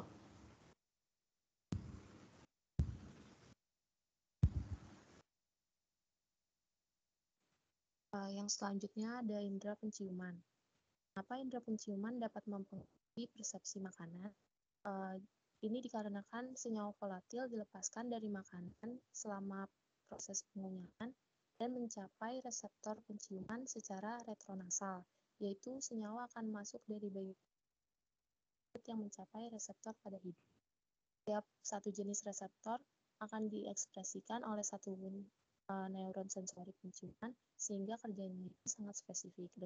Dan kita dapat mengidentifikasi bahwa makanan yang kemudian membangkitkan baik disuka maupun tidak suka terhadap makanan. Misalnya ketika mencium aroma durian yang sangat kuat, bisa jadi beberapa orang sangat suka dan beberapa orang tidak suka. Hal ini kan adanya sensitivitas terhadap senyawa volatil pada durian itu di setiap orang. Peran persepsi penciuman digunakan untuk menggantikan zat rasa dalam makanan yang dinilai tidak baik atau tidak diinginkan dari sudut pandang gizi.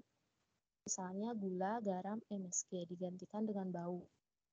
Contoh Contohnya adalah aroma pasta stroberi pada kue gantikan rasa manis dari glukosa. Kemudian digunakan untuk meningkatkan sensasi pengecap. Biasanya seorang koki juga mengandalkan aroma dari masakan sehingga lebih menggugah selera makan. Dan selanjutnya dijadikan sebagai ide bisnis dan kesehatan seperti botol minum Air Up yang merupakan botol minum air mineral murni yang memiliki rasa. Aroma seperti kopi, cola, dan buah-buahan dialirkan secara netronasal melalui pouch atau kantung aroma pada botol, sehingga seolah-olah airnya itu memiliki rasa. Next. Baik, selanjutnya yaitu indera peraba atau sentuhan. Manusia dapat merasakan berat dan ukuran makanan yang ada dalam mulutnya. Mereka dapat merasakan teksturnya, terutama ketika menggigit dan mengunyah. Mereka juga dapat merasakan suhu, makanan yang menggelitik lidah mereka atau meninggalkan sensasi terbakar. Semua sensasi sentuhan ini ditransmisikan ke otak melalui saraf trigeminal yang melalui rahang, lidah, gigi, dan rongga mulut. Semua sensasi berkontribusi pada bagaimana makanan dirasakan. Ada beberapa makanan tertentu yang teksturnya sulit dideskripsikan. Referensi untuk tekstur tertentu mungkin sebagian ditentukan oleh budaya. Orang Barat cenderung menyukai bakso dengan tekstur chunky, sedangkan orang Asia menyukai tekstur yang kenyal. Hal tersebut disebut dengan tekstur ki yang digambarkan sebagai tekstur yang kenyal. Dalam mulut, tekstur dirasakan oleh lidah, gigi, dan jaringan yang melapisi rongga mulut, serta informasi kinestetik yang dihasilkan oleh gerakan dan umpan balik dari otot mulut. Next. Dari hasil pemaparan dapat disimpulkan bahwa persepsi makanan merupakan suatu pola pemikiran atau gambaran seperti tekstur, rasa, bau, warna, dan penampilan dari setiap individu terhadap makanan. Persepsi makanan tidak lepas dari kerja sistem indera yang meliputi indera perasa atau pengecap, pendengaran, sentuhan, penciuman, dan penglihatan. Kerja kelima sistem indera menciptakan persepsi makanan terhadap seseorang yang mempengaruhi selera makan. Next. Berikut adalah daftar pustaka yang kami gunakan dalam menyusun PowerPoint ini. Oke, sekian. Apabila ada pertanyaan, boleh mengajukan via chat ataupun fitur raise hand. Terima kasih.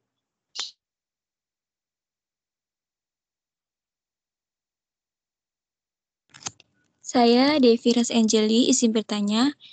Saat kita sedang sakit, semua makanan atau minuman yang masuk ke dalam mulut kan rasanya pahit ya. Nah, ini disebabkan oleh apa ya? Dan apakah bisa disembuhkan secara manual melalui pengobatan atau terapi? Mohon dijelaskan. Terima kasih.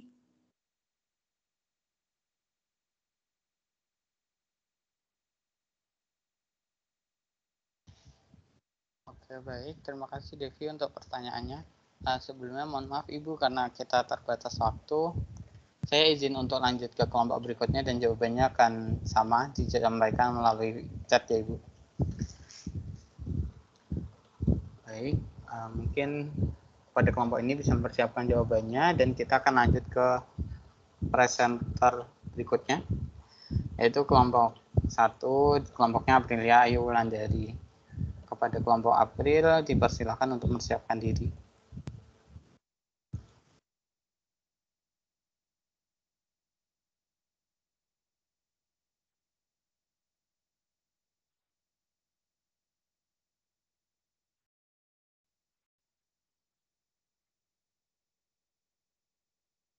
Baik, kami dari kelompok 1 izin untuk share screen. Mohon ditunggu sebentar ya teman-teman.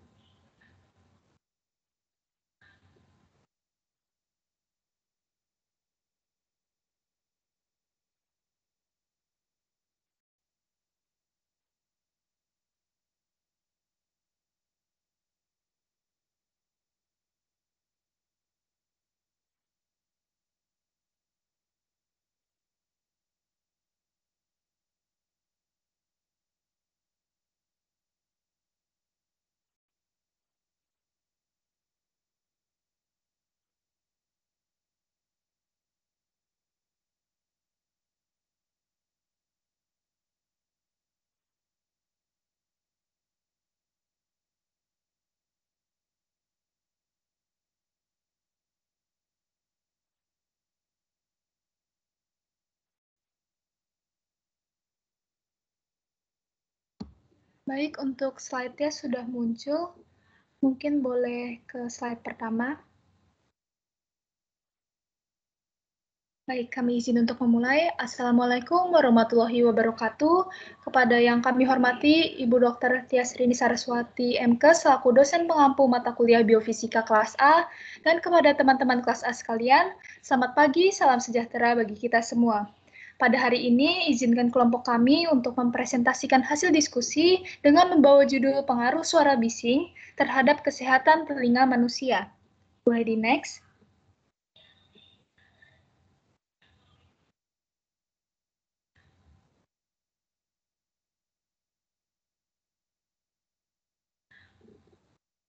Berikut adalah anggota kelompok kami, terdiri dari 10 anggota, yaitu Cindana Kusuma, Afi Erika, Raffi Satria, Emilia Yosefin, Putri Rizky, Mira Astuti, Aprilia Ayu, Rizka Amalia, Maurits Nicholas, dan Azra Batrisya.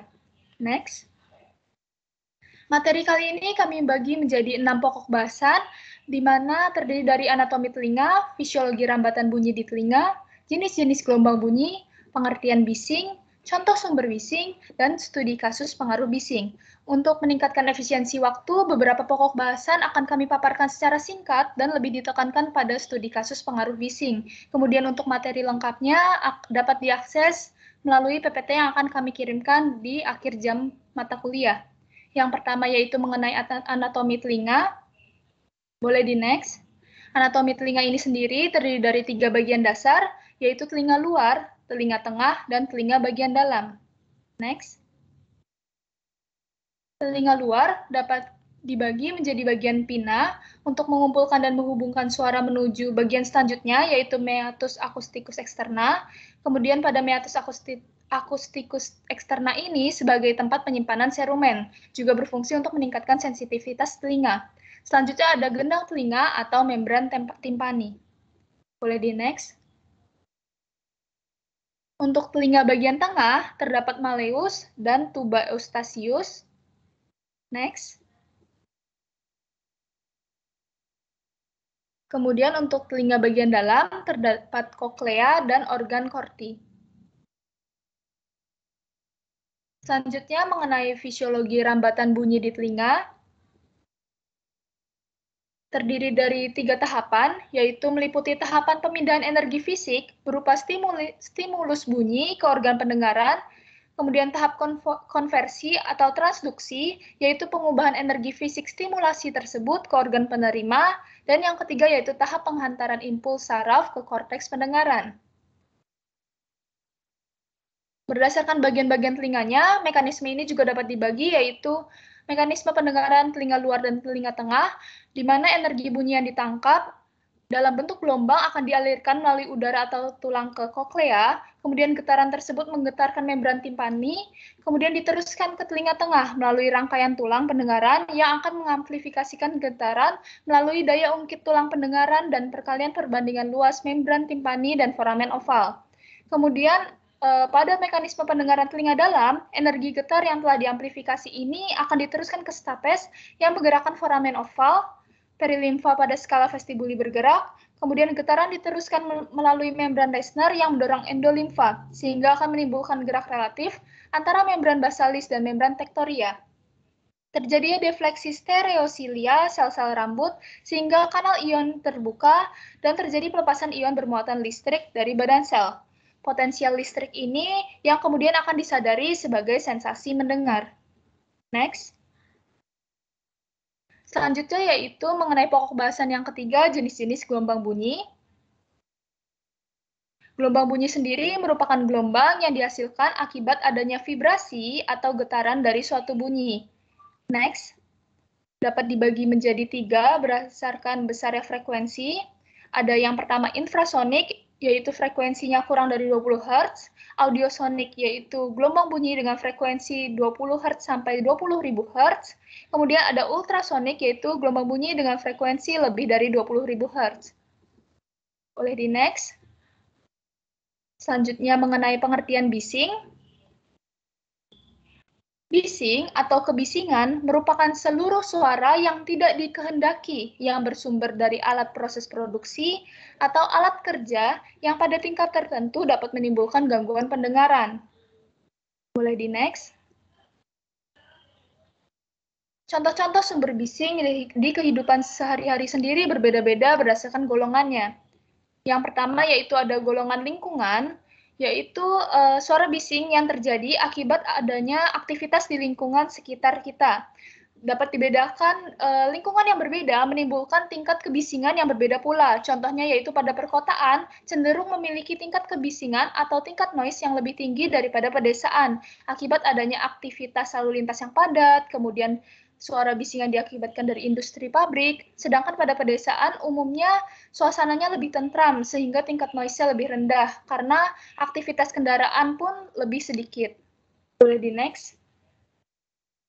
Golongan penyebab suara bising yang kedua yaitu melalui gaya hidup, contohnya seperti diadakannya konser atau penggunaan alat musik secara keras terus-menerus yang dapat menimbulkan suara bising yang mengganggu pendengaran. Next. Golongan penyebab suara bising yang ketiga yaitu melalui hobi. Contohnya yaitu kegemaran terkait otomotif atau kegemaran terkait alat perkusi. Seperti ketika kita melakukan uji coba otomotif, suara bising yang dihasilkan ini kerap tidak lazim diterima oleh kelompok orang yang tidak menggemari hobi tersebut, sehingga dirasa dapat mengganggu. Next. Baik, berikut mengenai studi kasus pengaruh bising. Di sini kami mengambil dari 2 studi kasus. Yang pertama yaitu pengaruh kebisingan terhadap ambang pendengaran di arena bermain. Boleh di next. Kebisingan dalam tingkat dan waktu tertentu dapat menimbulkan gangguan kesehatan pendengaran jika intensitas bising melebihi nilai ambang batas. Berdasarkan penelitian Septianingsi et al. Pada tahun 2020 di 3 arena bermain di kota Manado, yaitu nilai rata kebisingan yang dihasilkan dari mesin permainan yaitu 85,4 desibel, 89,8 desibel, dan 85,5 desibel, di mana nilai rata-rata kebisingan ini melebihi batas normal, karena batas normal paparan kebisingan yaitu 85 desibel. Tingginya tingkat paparan kebisingan ini merupakan resiko penyebab gangguan pendengaran sensoris yaitu NIHL, atau Noise Induced Hearing Loss, yaitu gangguan pendengaran yang disebabkan oleh kebisingan, yang terjadi karena kerusakan struktur dalam koklea atau hilangnya sel-sel rambut organ korti.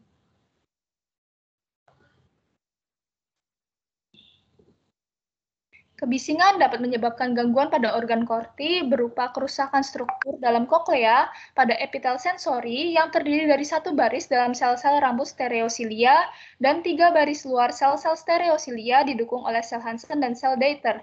Hilangnya kekakuan stereosilia disebabkan oleh perubahan vaskular, kimia, dan metabolisme sel-sel sensorik.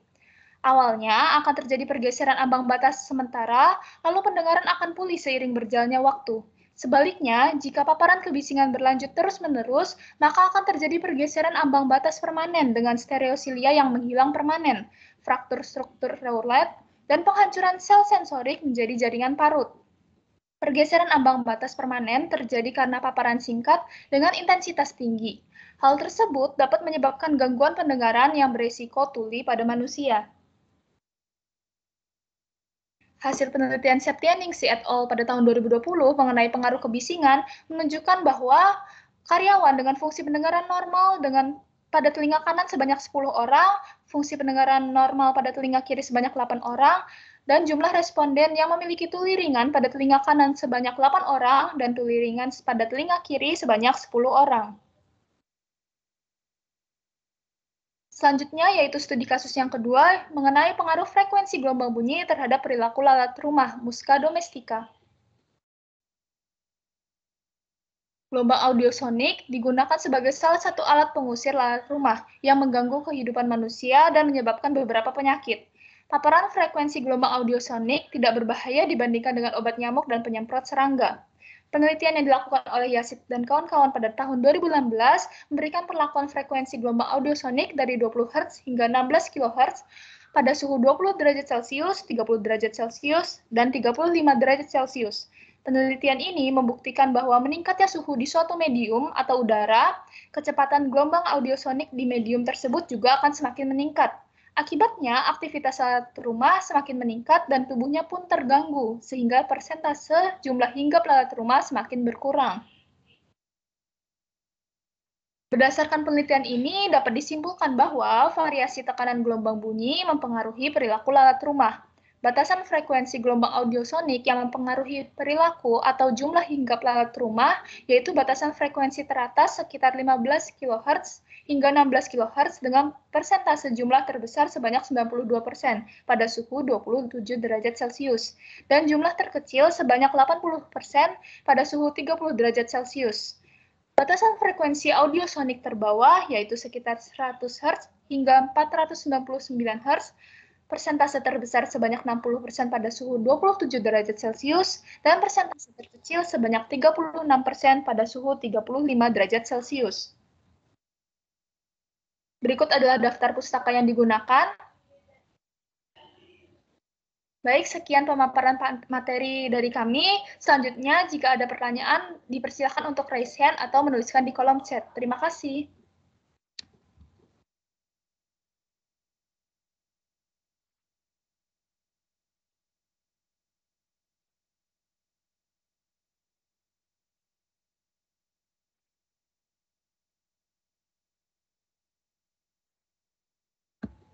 Di sini ada yang raise hand dari Devi Salsabila, dipersilahkan.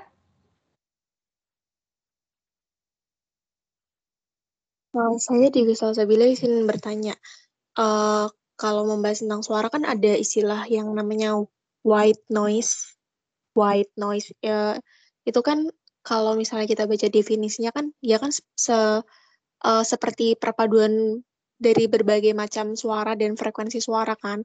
Seharusnya kan itu kan mencapai suatu keadaan di mana bisingnya cukup tinggi kan. Tapi mengapa white noise itu malah dapat mempengaruhi kualitas tidur menjadi lebih baik ya? Izin bertanya seperti itu. Apakah jelas? Baik, sudah jelas Devi. Terima kasih untuk pertanyaannya. Mungkin sebelumnya kami memohon izin untuk moderator, apakah untuk pertanyaannya boleh dijawab melalui chat atau bagaimana? Mungkin untuk pertanyaannya bisa dijawab melalui chat saja ya. Baik, terima kasih moderator. Mungkin kami tutup dulu untuk presentasinya, kemudian untuk pertanyaannya akan kami jawab melalui chat. Terima kasih untuk perhatiannya. Kurang lebihnya mohon maaf. Wassalamualaikum warahmatullahi wabarakatuh. Waalaikumsalam warahmatullahi wabarakatuh. Terima kasih pada kelompok 1 yang sudah menyampaikan hasil diskusinya. Baik, yang terakhir dari kelompok 7 dipersilakan untuk persiapkan presentasinya. Dipersilakan. Baik, terima kasih. Ya, terima kasih Zidan. Apa suara saya sudah masuk? Ya, suaranya terdengar. Ya, terdengar. Kami akan mencoba share screen ya, teman-teman semuanya.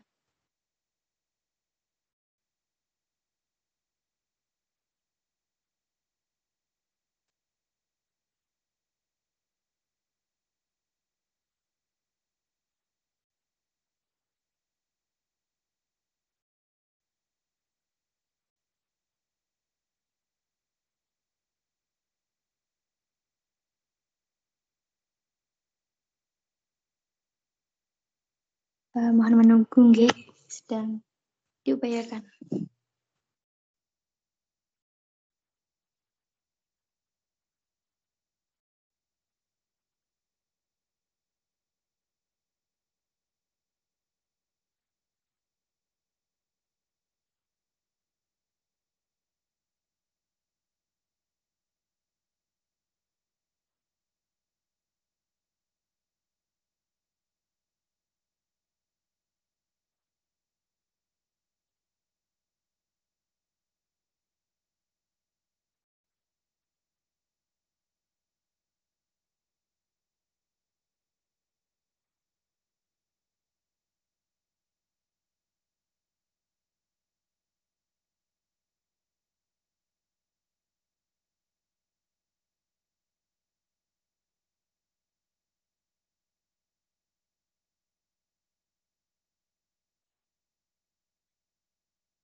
Baik, sudah muncul ya teman-teman? Sudah. Ya, sudah. Sebelumnya, Assalamualaikum warahmatullahi wabarakatuh. Selamat pagi menjelang siang, Bu Tias selaku dosen mata kuliah biofisika serta teman-teman kelas A yang berbahagia. Di sini kami dari kelompok 7 akan mempresentasikan hasil diskusi kami tentang efek CT scan nasofaring terhadap mata. Next.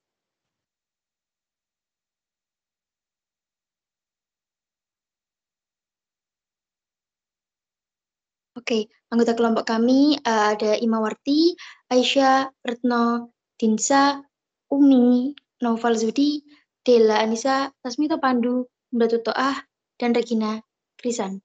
Next.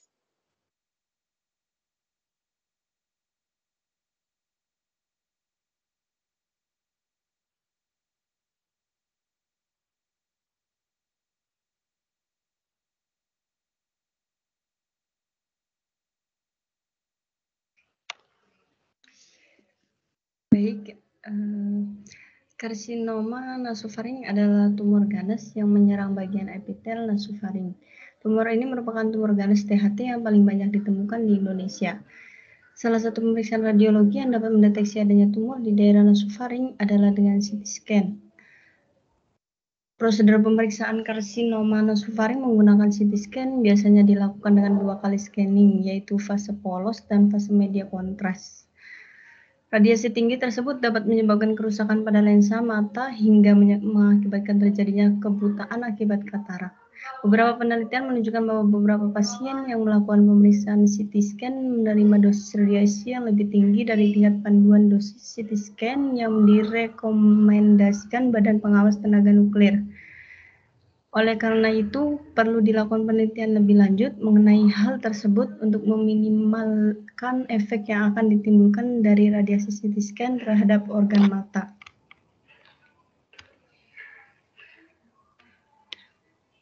Metode dan hasil penelitian.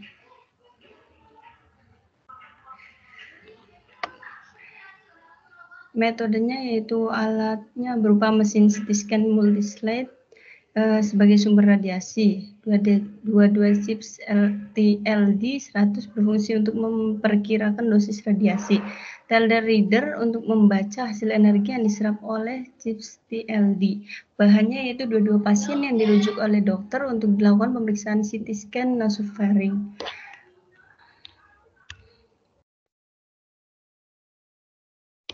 Proses pemeriksaan CT scan yaitu bisa dilihat pada layar. Next.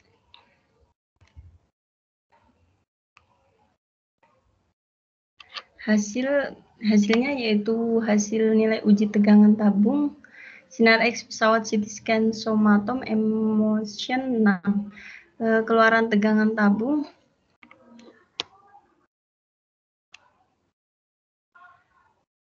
berikut tabel dosis di organ mata pada pemeriksaan CT scan nasofaring mode sequence dengan faktor eksposi 130 kV dan 250 MAS.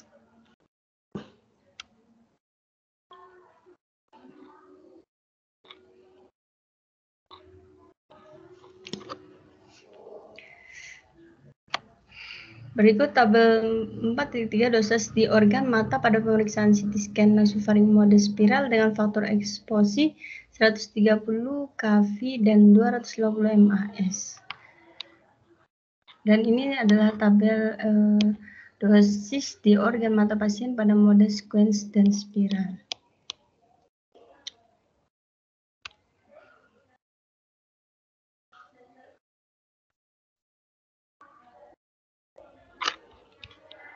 Baik, selanjutnya yaitu pembahasan. Next.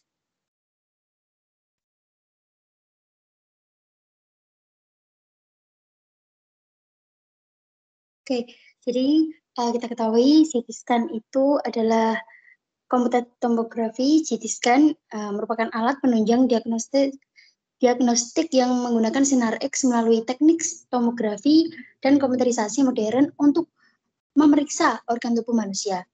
Tujuannya yaitu untuk mengetahui suatu kelainan pada organ tubuh manusia menggunakan radiasi pengion, terutama sinar X.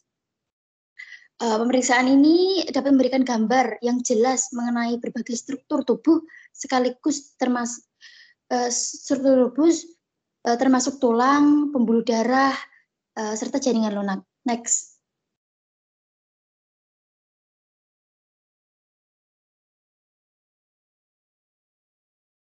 Untuk komponen yang ada di CT scan itu ada meja pasien, gantry, konsol pengendali. Next.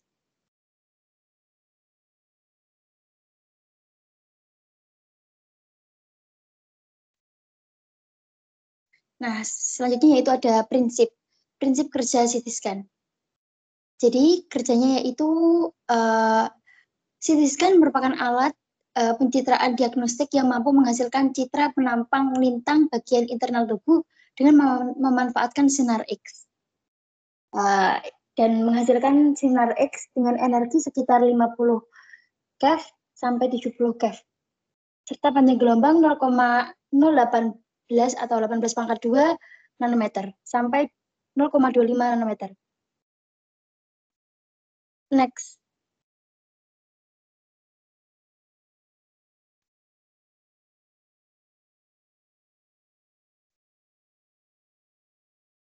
Next.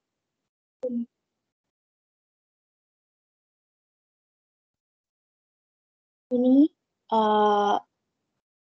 gambar perumpamaan. Jadi tabung sinar X dan detektor pada CT scan berada pada arah yang berlawanan dan bergerak mengelilingi pasien. Seperti yang terlihat di gambar. Jadi intensitas sinar X yang menembus tubuh pasien mengalami pelemahan tergantung dari ketebalan dan jenis jaringan. Detektor berfungsi untuk menyimpan data sinar X yang mengalami atenuasi setelah melewati pasien dan merubah berkas sinar X yang diterima menjadi arus listrik. Kemudian diubah oleh integrator menjadi tegangan analog. Data transmisi sinar X yang dikumpulkan oleh detektor diteruskan ke komputer untuk selanjutnya direkonstruksi. Menurut Soderberg 2008. Next.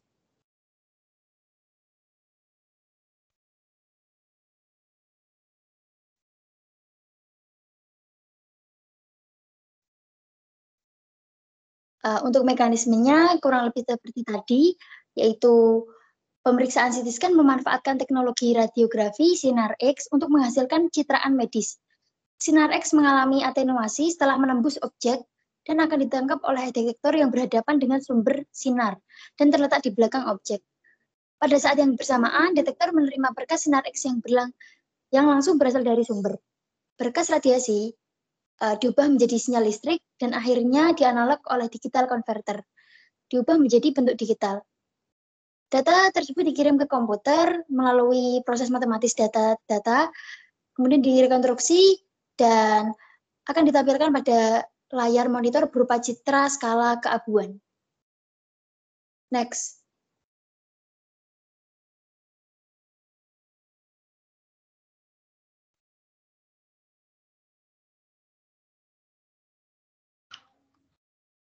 Apa itu radiasi? Radiasi adalah pancaran energi yang berasal dari proses Bremsstrahlung. Proses Bremsstrahlung yaitu pancaran radiasi gelombang elektromagnetik apabila elektron dipercepat dalam medan listrik anti-atom. Contoh aplikasinya yakni pemberian radiasi di organ mata pada pemeriksaan nasofaring dengan CT scan.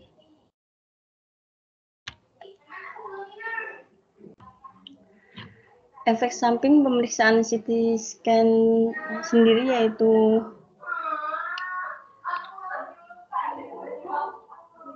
pancaran energi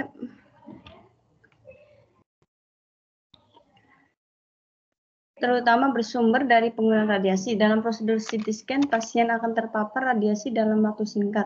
Tingkat paparan radiasi dalam CT scan lebih tinggi dibanding sinar X biasa.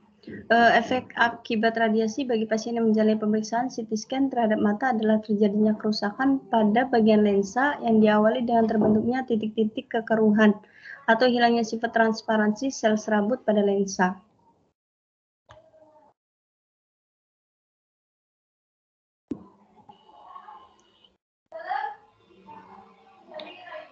Sensitivitas organ mata terhadap radiasi.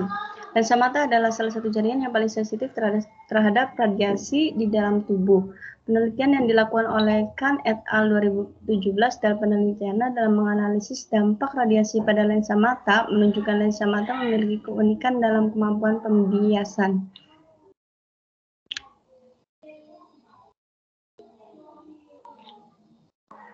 Dosis ambang radiasi CT scan pada mata. Ketika radiosensitivitas berbagai jaringan pada mata dibandingkan, perubahan lensa yang terdeteksi dicatat pada dosis antara 0,2 dan 0,5 gray.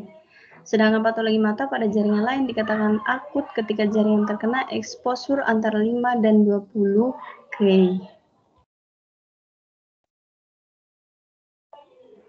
Pembatasan dosis. Prinsip pembatasan dosis ialah dosis total untuk setiap individu dari paparan yang direncanakan. Pembatasan dosis ini dikenal dengan nilai batas dosis NBD.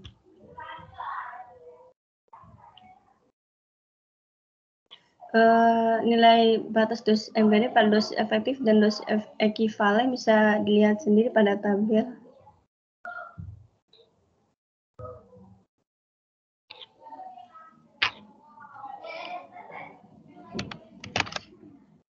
Oke. Sebelumnya akan saya simpulkan. Jadi computed tomography scan atau CT scan merupakan suatu metode pemeriksaan menggunakan komputer dan sinar X untuk melihat struktur dan jaringan dalam tubuh. Organ mata merupakan organ krusial pada tubuh manusia dan CT scan nasofaring ini dapat digunakan untuk melihat kerusakan atau tumor pada mata. Pada penelitian Masdi dan kawan-kawan 2013 melakukan CT scan nasofaring pada organ mata.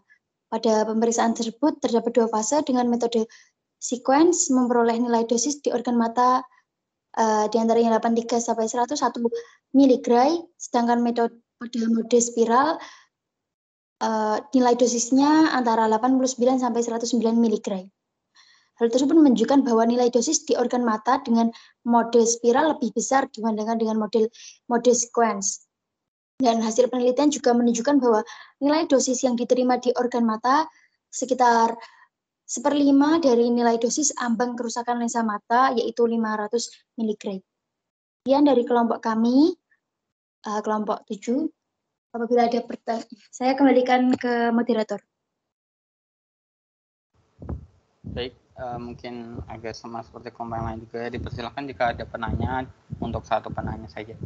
Dipersilakan, teman-teman. Baik, terima kasih Hakoni.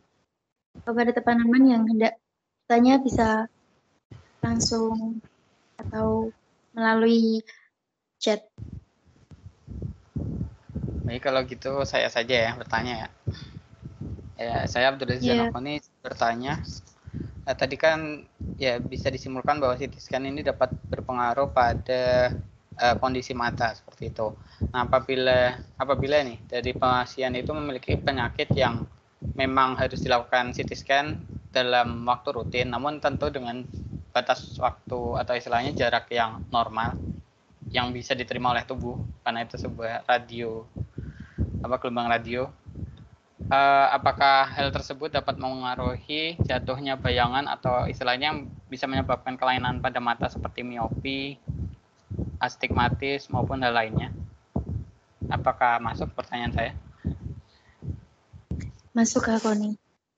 Iya. Mungkin pertanyaan dari saya. Terima kasih. Ya, akan kami tampung. Ya, nanti langsung dijawab di via chat saja ya, di kolom chat. Oke, siap. Baik. Alhamdulillah sudah selesai pemaparan presentasi dari semua kelompok. Saya selaku moderator atas kekurangan yang sudah terjadi, saya mohon maaf. Sekian dari saya.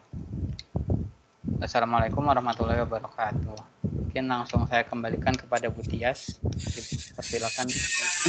Oke, maaf ada suara ini tukang jadi agak bising. Jadi untuk ini pertemuan saya yang terakhir ya untuk biofisika.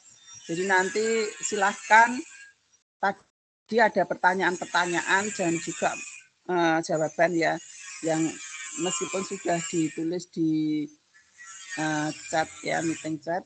Nanti tolong ditambahkan aja di PPT-nya itu di bawah, itu jadi pertanyaan dari siapa, pertanyaan apa, dan jawabannya apa saja. Kalau mau ditambahkan jawabannya silahkan nanti di-upload di Kulon ya.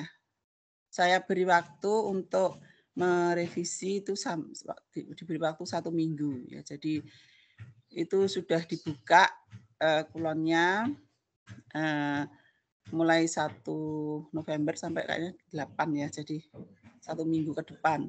Jadi kalau mau ada jawaban-jawaban yang mau ditambahkan itu silahkan dari pertanyaan itu dijawab. Jadi ditulis namanya siapa. Jadi nanti saya bisa menilai dari diskusinya di situ ya. Ada pertanyaan? Untuk yang mengupload apakah cukup perwakilan atau bagaimana? Perwakilan salah satu aja. Jadi kelompok ini didiskusikan. Pertanyaan tadi ditulis, yang mau menambahkan jawabannya silahkan ditulis aja semuanya di situ. Nanti yang upload salah satu. Baik Ibu. Jadi kalau didiskusikan lagi waktunya masih 1 minggu. Jadi siapa yang mau menjawab tambahkan aja di jawabannya. Ada lagi pertanyaan yang lain? Jadi jawaban-jawaban di sini saya sudah melihat ya beberapa jawaban yang sudah disampaikan. Nanti ditulis lagi ulang aja, ditambahkan mungkin siapa yang akan menambahkan jawaban. Nah, gitu. Kalau tidak ada lagi pertanyaan, saya kira cukup untuk pertemuan hari ini. Untuk minggu depan dengan Bu Agung ya, Zidan silahkan nanti menghubunginya ke Bu Agung untuk minggu depan. Oke, terima kasih. Assalamualaikum warahmatullahi wabarakatuh. Waalaikumsalam warahmatullahi wabarakatuh. Terima kasih Bu Tia. Iya, sama-sama.